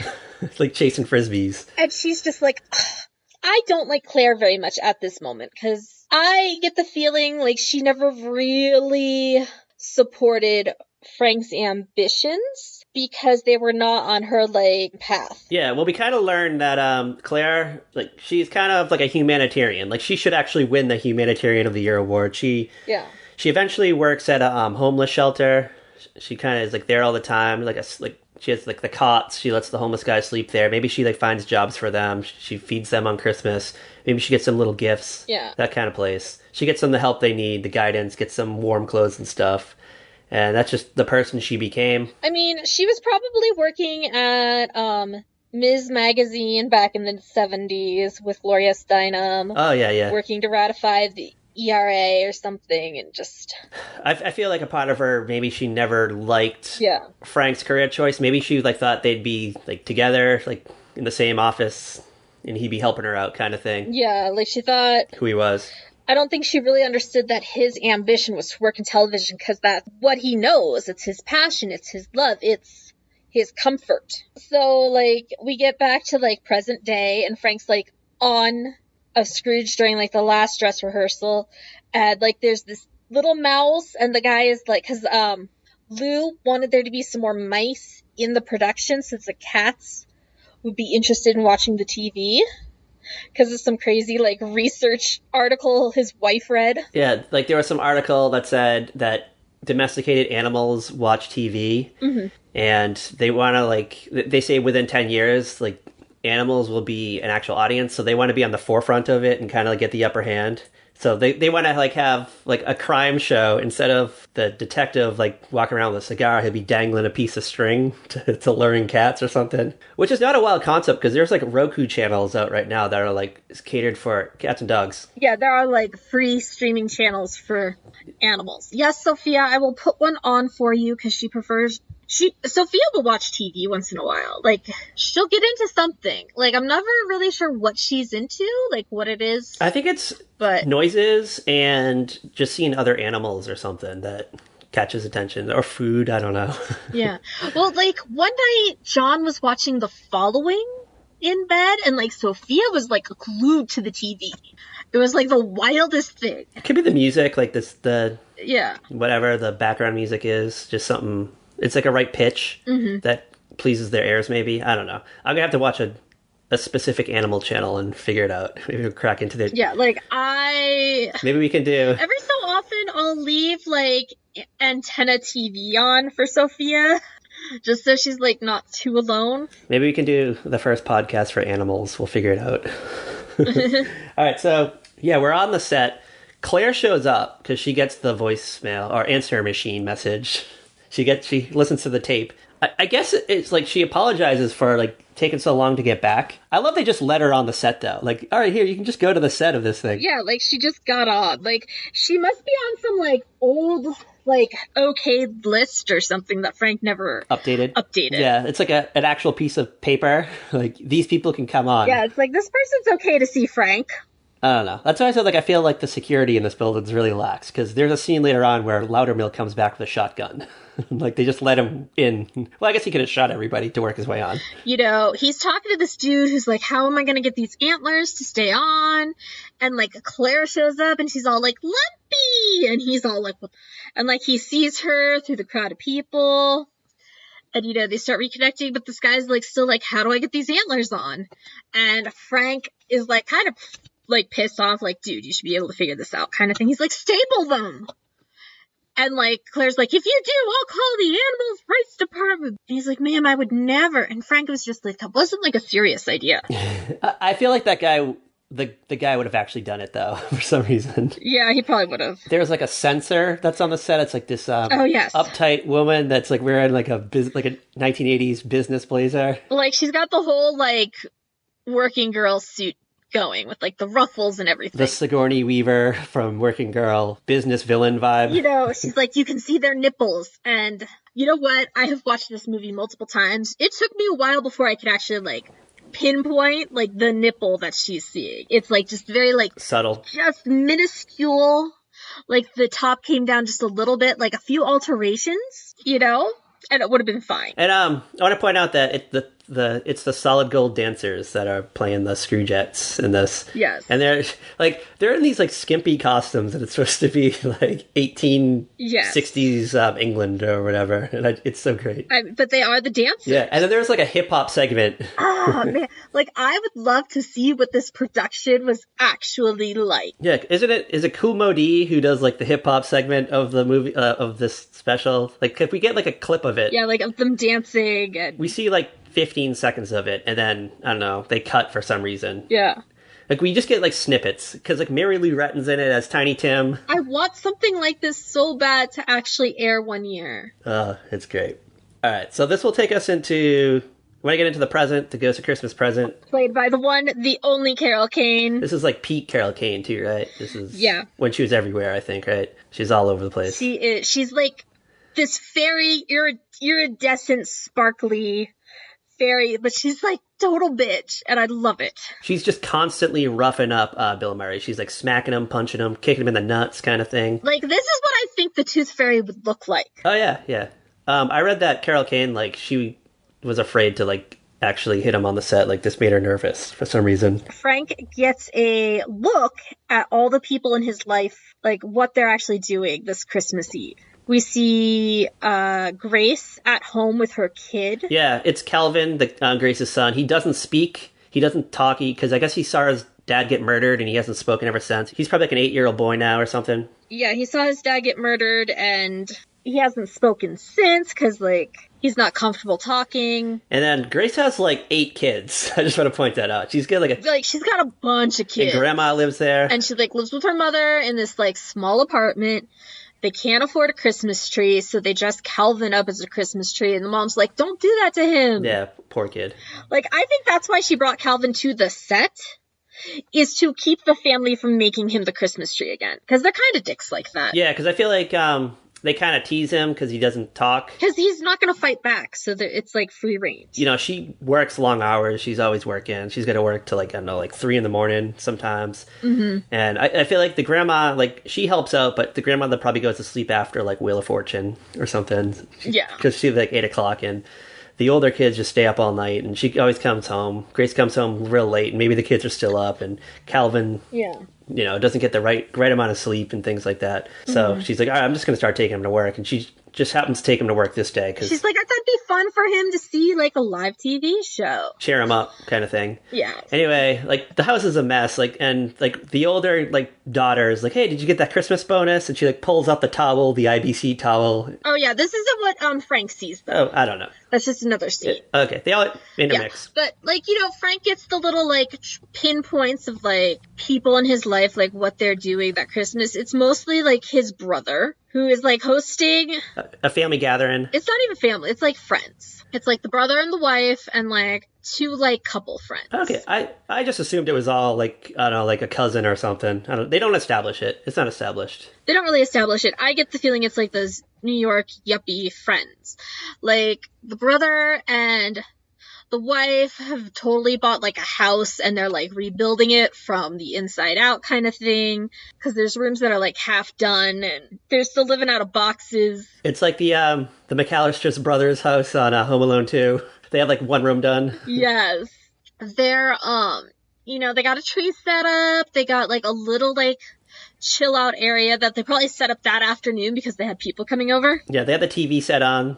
They're getting ready to watch this Christmas special. But they're, like, playing Trivial Pursuit, which I cannot think of a more, like, 80s family and friends gathering thing than playing Trivial Pursuit, because that's what my family always did. All the questions that come out are TV related, and, like, no one knows the answers. And, like, it is killing Frank. And I get that, because, like, Frank is me. Listen, remember last year I sympathized with Scrooge in A Mickey's Christmas Carol. Yeah, we talked about that. You know, it's stuff like, what was the name of the ship from Gilligan's Island? And, like, none of them can get it. And they're, like, not getting it. And it's killing Frank. They're kind of singing the theme song, and they're trying to get to the part where they say the minnow will be lost, but they can't just get the words out. And they're like, oh, it's coming to me. It's on the tip of my tongue. You know, there's a part where they're talking about Frank, and it's like... Well, oh yeah, Frank gave me this VCR, and they're like, oh yeah, what did he get you last year? And they're like, shower curtain. An IBC embroidered shower curtain. Yeah. There's like a line, like, now Wendy is just kind of like, you know, why do you keep trying to, like, reconnect with your brother? And he's like, I don't know. He's like, I'm just kind of holding on to some random memory that I have from when I was like 3 years old or something. Because I guess he gets him, he got him a photo that he, like, put in some gold frame. Yeah, no, it's not a gold frame. It's like a wood frame, like he made himself. The brother's a baby. Frank's, like, 5 or 6 or however old he's supposed to be. And it's like, maybe it's Christmas. I don't know. I couldn't figure it out. Yeah, it's just, like, a nice little picture of the brothers from when they were little. And there's, like, a note on the back. But Carol Kane, like... covers Frank's ears so he won't hear what it is because he has to find it later. Do we go to Carol's work, or does Frank Frank actually goes there in person, right? Like, Frank goes there in person. He's kind of like freaking out at this point. Yeah, he's muttering. He's like, I don't know what's happening. Like, he's like the raving lunatic walking down the street, and he like wanders into the like homeless shelter, and the women there think he's like some deranged homeless guy who just happens to have a good suit or something. They put the blanket around him and they sit him down with like a gang of other people. They think he's somebody else, right? They keep calling him like Richard Burton or something. Like, all 3 of them think he's that person. I'm like, what? I guess I looked it up. That was Bill Murray played Richard Burton on an episode of Saturday Night Live at some point in time. That's why they think he's Richard Burton. There are a lot of, like, little in-jokes in this. And then Claire sees him, and she's like, oh my god, what are you doing here? And he's just like, yeah, I came to see you, kind of thing. And they're kind of, like, reconnecting. They make plans for that night? Is that what that kind of happens? Like, they make plans to meet up later. After the show? Yeah, so, the volunteers are freaking out because they can't get turkeys for tomorrow. Like, I feel like this would have been figured out already, the Christmas dinner donations, like... maybe something fell through, like, last minute, I don't know. I feel like IBC had something to do with it. He's like, you call the A&P, you know, like, call the grocery store. A grocery store will make some kind of donation if they can. Like, even if it's not turkeys. If they can just, like, throw... like, some roast beef, or, like, you know, they'll send something. Those, like, sandwich platters? Yeah, like, at the very least. You know what I mean? Like, for Chris, I feel like you get unless you get somebody who's a Scrooge like Frank, you're gonna get something. So, he wasn't wrong to be like, call the grocery store. Don't freak out. Be proactive is basically what Frank's telling them. Is like, do something about it. Don't freak out, Claire. Go figure it out. She gets upset about it, though. She's like, kind of throws him out, sort of, yeah. But not really. But there's another homeless guy that keeps asking Frank for money because he needs, like, $5 to heat up his place. I don't know, like, why, like, $2 would have heated up his place. Was he going to buy, like, a log he could burn? I don't know. Like, I couldn't figure it out.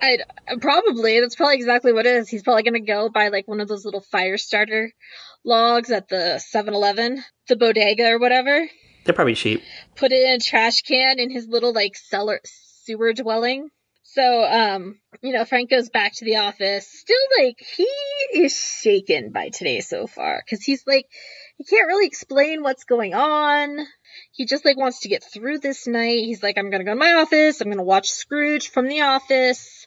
That way, if there's something I don't like, I can call down and, yell at them. But, Bryce has taken over control of the show. He's in the control room. And, I hate Bryce. I hate Bryce so much. Bryce just irked the hell out of me. It's John Glover who played Lex Luthor on Smallville. That's who plays Bryce. Wait, he played who? Not Lex Luthor. Lex Luthor's dad. I'm sorry. Lionel Luthor. Oh, I was that's why I was hold up. A Luthor. He played A Luthor. He played Lex Luthor's father. Okay. So, Frank's trying to find his chill. He's got his hands are shaking as he makes a tab and vodka. It's just, he knows there's still one more ghost. And he's like, I'm gonna go down to the main floor. And he gets on the elevator and someone joins him. It is the ghost of Christmas yet to come, and it is a completely disturbing, crazy outfit. It's the Grim Reaper thing, and you open it up and there's these monsters inside eating away at the insides. And before Frank gets on the elevator, he has a run-in with a costumed character in the show. Oh, and he has the freak out, yeah. So that's when he gets in the elevator, and then the real one's there, and he thinks it's the guy from before, doesn't really respond to it, and that's when he opens up the robe and he sees all the trapped souls that are stuck inside there. Yeah, and he's like, did our costume department do that? Because the censor's not going to like that. And then it clicks in his head. Yeah, and then the elevator just it goes below the first floor, it's now going to negative numbers. It's in a basement of some sort. They get out. We see kind of glimpses of the future, and we have to talk about Claire's future first, because... Okay, everybody in the future, I just want to point out, wears white and black. It kind of just reminds me of a Southern lunch. It's a fancy lunch between Southern women. They got those derby hats on. It's just very 80s glam Dallas Dynasty luncheon. Ladies who kind of look. Claire has this weird, it's almost clown-like makeup. Her face is just... Her face is very pale. It's definitely white powder on her face. And her makeup is very inspired by Godspell, which we have just recently learned about. Yes. And she's got the bright red lips. She's got these weird little things on the top of her eyelid and the lower in black pencil, these just little slurs. She's got the net on her hat, so it's you get the net in front of her face as she talks, because there's these poor little kids in rags outside, and she's like, oh, will you get rid of them? Yeah, they're ruining my view. The ladies are oh, Claire, really?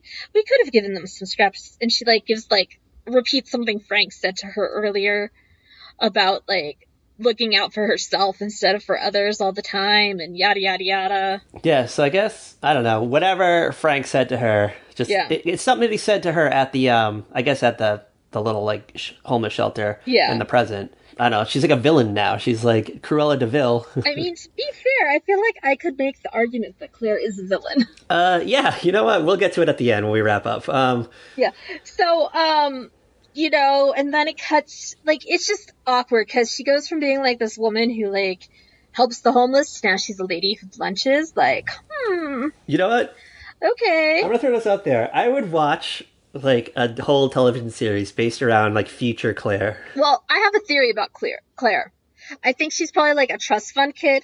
She probably comes from one of those old families that has money, so she's always gonna have money, so she doesn't have to work.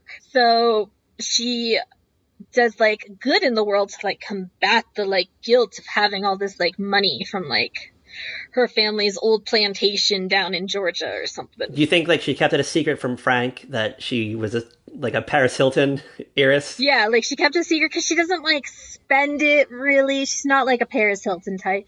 She's the quiet type who and her parents are why don't you just come back home, marry Barry from the family next door, and we can combine the two families and be a super family. And it's no. They're both hotel empires, and they're gonna mix them together and be a super hotel. They're gonna They're going to take down the Hiltons. Cosmetics conglomerates or something. It's like the Abbotts and the Newmans or something. Mary Kay and Avon, yeah, come together.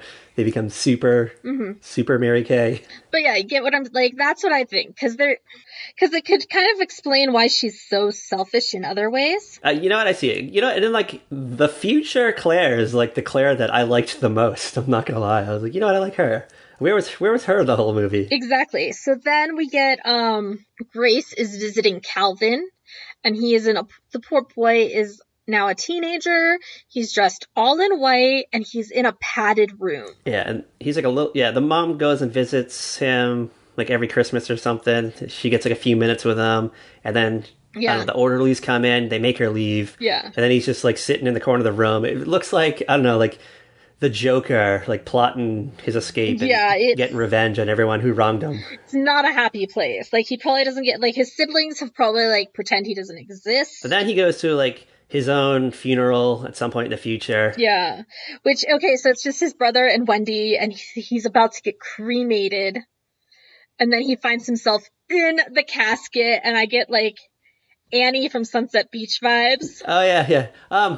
Before we get to the cremation, though, the part that threw me off is they're at the funeral, and Wendy appears to be really sad about his death. Like, and I was like, what happened in between that made her actually like Frank? Like, I feel like she is sad for James. Okay, yeah, I see it. I don't know. I feel like she just like, you know what, I'm going to sit out the funeral. Like, why don't you just go along? I'll stay home. Yeah, you can't do that. Based on what we know of Wendy, I would think she's that person at a funeral that just kind of like sits in the corner. She doesn't go up to the casket, and she just lets everyone pay the respect. And then maybe she goes up at the end, or like maybe she'll like support the other people around, but she doesn't go up and like stares at the casket. I see that. I totally see that. I noticed it was a closed casket, so I feel like maybe it was a not so happy demise for Frank also. Well, because it's not even like a funeral. They're gonna cremate him right there. I've never been to a cremation, but I don't know. There's kind of a wild scene. I don't know if you actually go to a cremation. I don't know. Both my parents were cremated, and I think they just had to combo the wake and the cremation in the same scene. Yeah, they had to like combo like those two moments. Like, it's the easiest way to reflect it. But yeah, so, and like Frank's in the casket like freaking out as he's like catching fire, and he's like, no, I promise I'll be better, I promise I'll change, yada yada yada, you know, all that stuff. He's in the present again. He like just kind of comes like bursting on. Is this when he comes bursting onto the set? Yeah, like this is when he gets like super happy. He's leaving his office. He's like excited about life and how he's gonna do better. And he runs into Elliot Loudermilk in the hall. Yeah, with a shotgun. And Elliot's like here to like kill him with like an Elmer Fudd shotgun. The best part about the like Loudermilk's transition to this character is every time you see him, like the short little segments, he just gets like a little bit more like decrepit looking. And it's only funny because it was such a short period of time. It was like 2 days tops, maybe. It was like a day. In a day, he just loses everything in a day. Like his wife leaves him because he got fired. Because I feel like he got home and he told his wife what happened, and she's like, oh my god, get out of this house, go away, like how could you do this at Christmas? Like probably blames him for it. Oh my god. But like Frank is like, Elliot, oh my god, like he's so excited to see Elliot, and Elliot's like, wait, what the fuck's going on? Yeah, but he's like shooting at him, and he's just missing Frank like every time. Like he hits like a vase next to him, or like his favorite Oscar or Emmy or whatever. Emmy, it would be an Emmy. It would be an Emmy, honey. Golden Globe, People's Choice Award. Yeah, like Cable Ace Award. The IBC logo on the wall gets like destroyed, and you know, like somewhere in this, Frank like tells Elliot he's got his like job back, he's got a raise. Yada, yada, yada. He's gonna get his bonus. Yeah, and he's like, hey, I just need you to go take over the control room. And if you see this Bryce guy, do what you gotta do to him if he's an ass. That's basically the message. Yeah, he ties him up with Christmas decorations. Yeah, so like, because Frank's gonna like interrupt the live program. First, Elliot, like you see Frank like it's almost the end of this performance. Like, it's where Scrooge throws down the money for the kid to go buy a turkey or a goose or, like, whatever. It's a goose. Because I always just love it's a Christmas goose in, like, movies and stuff. Like, no one ever buys a goose in real life. You don't even see a goose at, like, Walmart. Come on now. Mo brought a Christmas goose to the Simpsons house. So, Frank grabs the coin before the kid who's supposed to catch it can catch it. And, the control room's like, oh shit, it's Frank. He's lost his mind. And Bryce is like, fuck yes. Like, Bryce is like, this is it. This is my moment. I will now have Frank's job. Like, Bryce is, like, foaming at the mouth. He's so excited. He's probably practically coming in his pants. Because he's like, this is it. Yeah. This is everything Bryce has been waiting for. And then Elliot, like, bursts in the room with the shotgun. He's like, don't you dare change anything. You stay on Frank. And they're like, oh god. Then he ties him up with garland. Yeah, so, like, Bryce gets tied up with garland. And, you know, Frank's doing his thing, talking about, like, good in the world, being better, and all this stuff. And he's, like, apologizing to people. He tells his brother, you know, James, you're good. Bryce is the one who gave you the VCR. The towel was really from me. But thank you for, like, the picture frame. But there is one thing, James. What was the name of the ship that took the castaways to Gilligan's Island? The SS Minnow, James. The SS Minnow. And, like, James and his friends are all like, what the fuck? How did he know that? They're all looking around at each other like, was he here? But, like, how? We get shots of Preston and his wife, and, like, at first Preston's upset. Yeah, Preston and his wife are watching, and Preston's like, oh crap. Oh crap. But then his wife's like, hold on. It's like, this is good. Claire's at the shelter watching it. Apologizing to Claire. The two volunteers are like, go to him, Claire. Go to him. And she, like, goes, and, like, okay, this shelter cannot be that far from IBC. Yeah, because she gets there in, like, a minute before he even finishes his speech. Like, she's there. Yeah, like, he's given the speech, and he's, like, making apologies. Meanwhile, like, he said something that got to the censor, and she sees, like, mistletoe in the booth, in the control room, and she grabs it and she goes, puts it over Preston, and she kisses him, and he's, like, freaking out. Not Preston, Bryce. Bryce, yes. Bryce from the coast. And she's, like, all over him, and he is freaking out. Like, this is not what he wanted. Like, this, like, his whole world just collapsed in these, like, 60 seconds. And then you get Calvin, kind of, like, Frank thinks he's, like, got everything. He's like, is there anything? He's like, I think I got it. And then Calvin comes over and he goes, God bless us, everyone. Oh, yeah, because he couldn't remember the final line or something. He's like, what's the famous line? Yeah. And he's like, and Frank kind of, like, freaks because he's like, oh my god, you talk. And Grace is, like, getting all excited and weepy, and the kids at home are like, yay, Calvin can talk. Yeah, Grandma does a high five. The camera kind of, like, pans, everything's happy, and then, I don't know, we start here and, like, Put a Little Love in Your Heart by Annie Lennox starts playing. It's like, they just all start singing it. Then Frank starts talking to the audience, and he's like, all right, everyone on the right, sing this part. All right, everyone on the left, sing this part. All right, all the men, do this part. The real men. Yeah, it's like, and then he's like, you, who was talking through the whole movie. And then he's like, feed me, Seymour, to make a reference to his role in Little Shop of Horrors, and we get Slimer on the screen. It's amazing. I don't know why they threw that at the end, but that was just weird. It's probably one of those, just one of those little, like, Easter egg type things. Yeah, so that's Scrooged.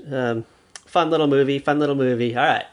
I'm going to ask the question. On a scale, 1 out of 5, top-of-the-line VCRs. How many top-of-the-line VCRs would you give this movie, this film by Richard Donner, 1988? Are we going to get a rare Cat 5?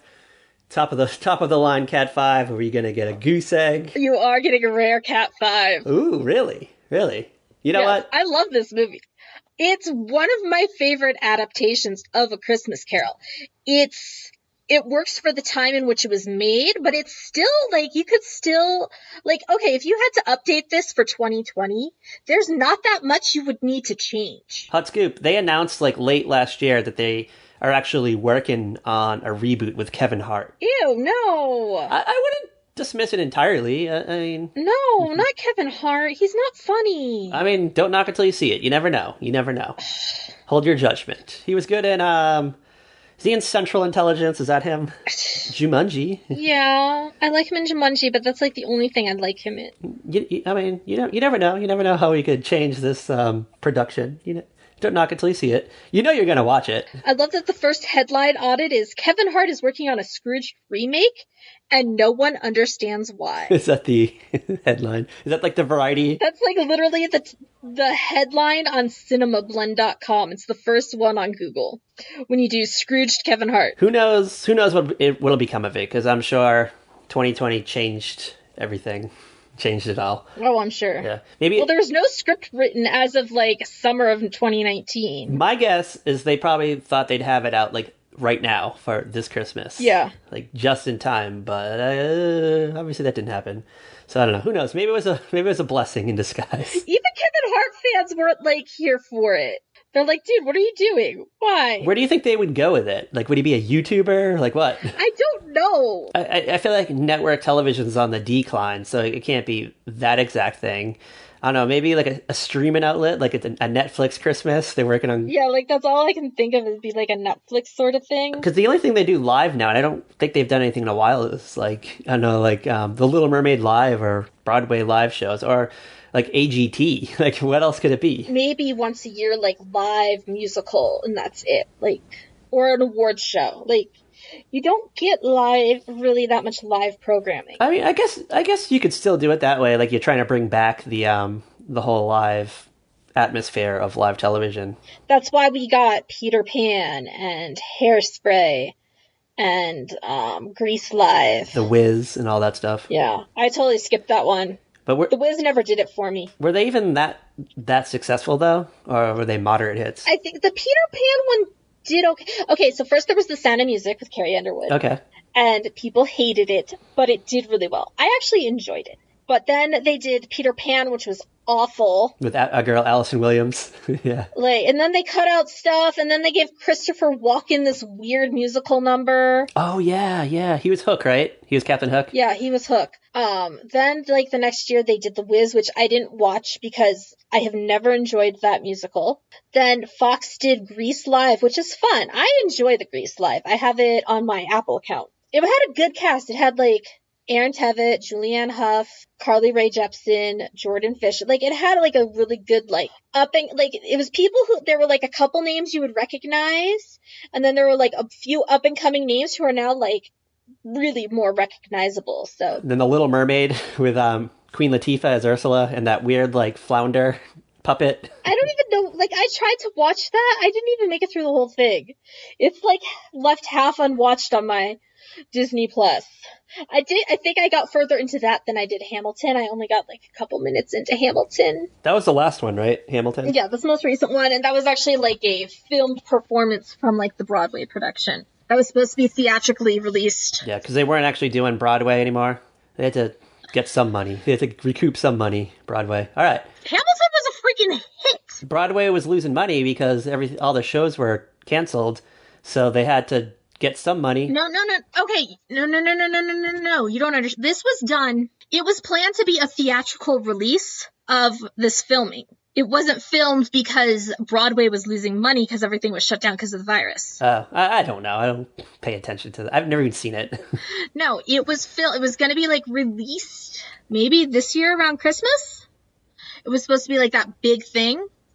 But because of everything, Disney Plus decided we're going to try this, release it at the 4th of July, founding fathers and all that, and see.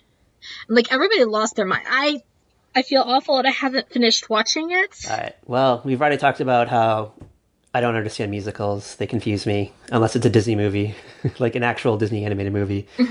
All right. Any last minute thoughts on Scrooged? Anything you need to add? Anything we missed? Anything we might have just like kind of brushed over? I think Claire is the real villain here. Yes, I want to hear this. I want to hear your take on Claire as the villain. Okay, so she tried to keep Frank from his career ambitions. Like, I don't know if she was afraid he was going to turn out like her father or something and be like a greedy... Her rich daddy. Evil man, but I think in her trying to keep that from happening, she pushed him to that. Oh. Because she had her little hissy fit that he wouldn't go to Christmas with their friends when his boss invited him to dinner. Like, she got pissy and bitchy, and I feel like she just packed up her shit while he was gone at dinner and left him on Christmas Eve. And, like, he tried to talk to her, and she's like, no, we're not talking. Your career is more important than me. And he's like, I don't want to be in a dog suit for the rest of my life. You know, I don't want to be Frisbee the dog. I want more. She's like, well, you can have more if you, like, go and join the Peace Corps with me. And he's like, that's not the life for me. Hey, I have a hot question for you. So, okay. We believe that Claire came from a rich background, so she kind of has access to a trust fund. Well, a trust fund and like well-publicized friends. Yes. Do you think that Claire was friends with Jane Fonda around this time? Yeah, she was trying to be Jane Fonda, which I wouldn't want to try and be. You think she was trying to be Jane Fonda? Like she was trying to work her way up to Jane Fonda status? Yeah. Trying to get in Jane Fonda's circle, maybe? Maybe trying to get in that circle? Trying to impress her? Trying to get in the newspaper so Jane will call her up and be like, hey, I hate your daddy too. Come join, let's join forces. We can do good in the world. Yeah, like that kind of, like, the only other villain is Bryce. Yeah. Oh, hold on, that might be Jane Fonda calling in. It's like offering her opinion. Being like, well, actually, I did link up with Claire. Oh my god. All right. Yeah, Bryce is the other. I feel like Bryce and Claire are vying for like top tier villains in this. Bryce is the more overt villain, and Claire's your quiet villain that you don't realize until you've watched this like 10 times, and you're like, she's kind of a bitch. Claire is James Franco in the third Spider-Man movie when he finally becomes the Green Goblin. Like, if we got 2 more Scrooges, oh yes, she would have eventually been the villain.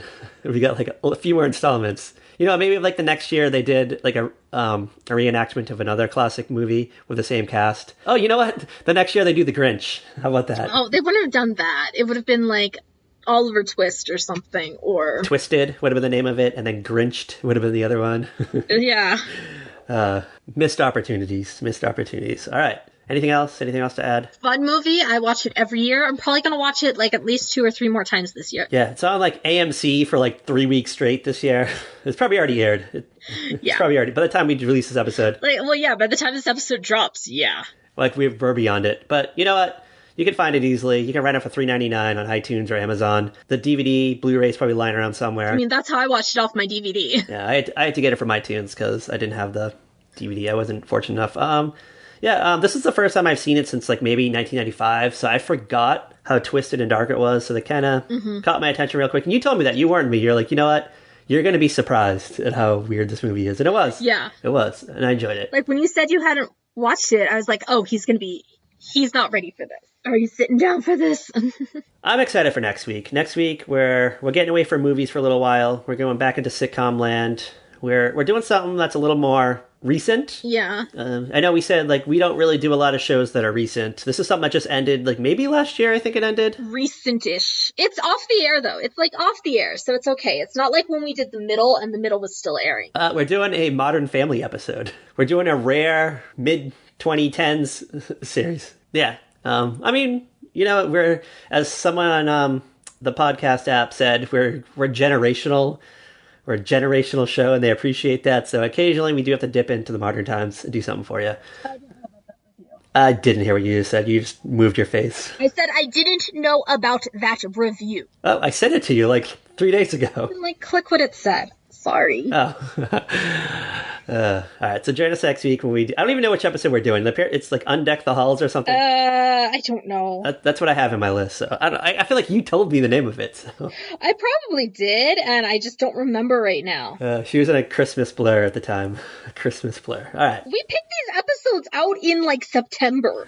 I think even before that, to be honest with you. Yeah. So where can you follow us? Where can you listen to all our shows? Where can just tell us everything? Tell us about our wild-ass adventures. Follow us on Twitter at Very Podcast. You can find us on Instagram, Facebook, and Tumblr at A Very Special Podcast. Do not accept invitations. You can find us on Patreon and pretty much any app that plays podcasts. You can find us on Spotify, Apple, Amazon, iHeartRadio, YouTube, all that great stuff. If you subscribe to our YouTube channel, there is like some extra random content that we throw up. Yeah, like cat watching The Haunted of Hill House or something. Yeah, or like some weird, like just random stuff like that we do. So you should check it out. Tell us what you want to see on the YouTube page, and we will see what we can do about making that happen. Yeah, someone suggested a long time ago, like Austin City Limits, and I'm like, I don't even know what that is. I do, but I don't know if I want to watch it. Well, I don't know what that is. And as always, girl, as always, bye! A Merry Christmas to us all. God bless us, everyone.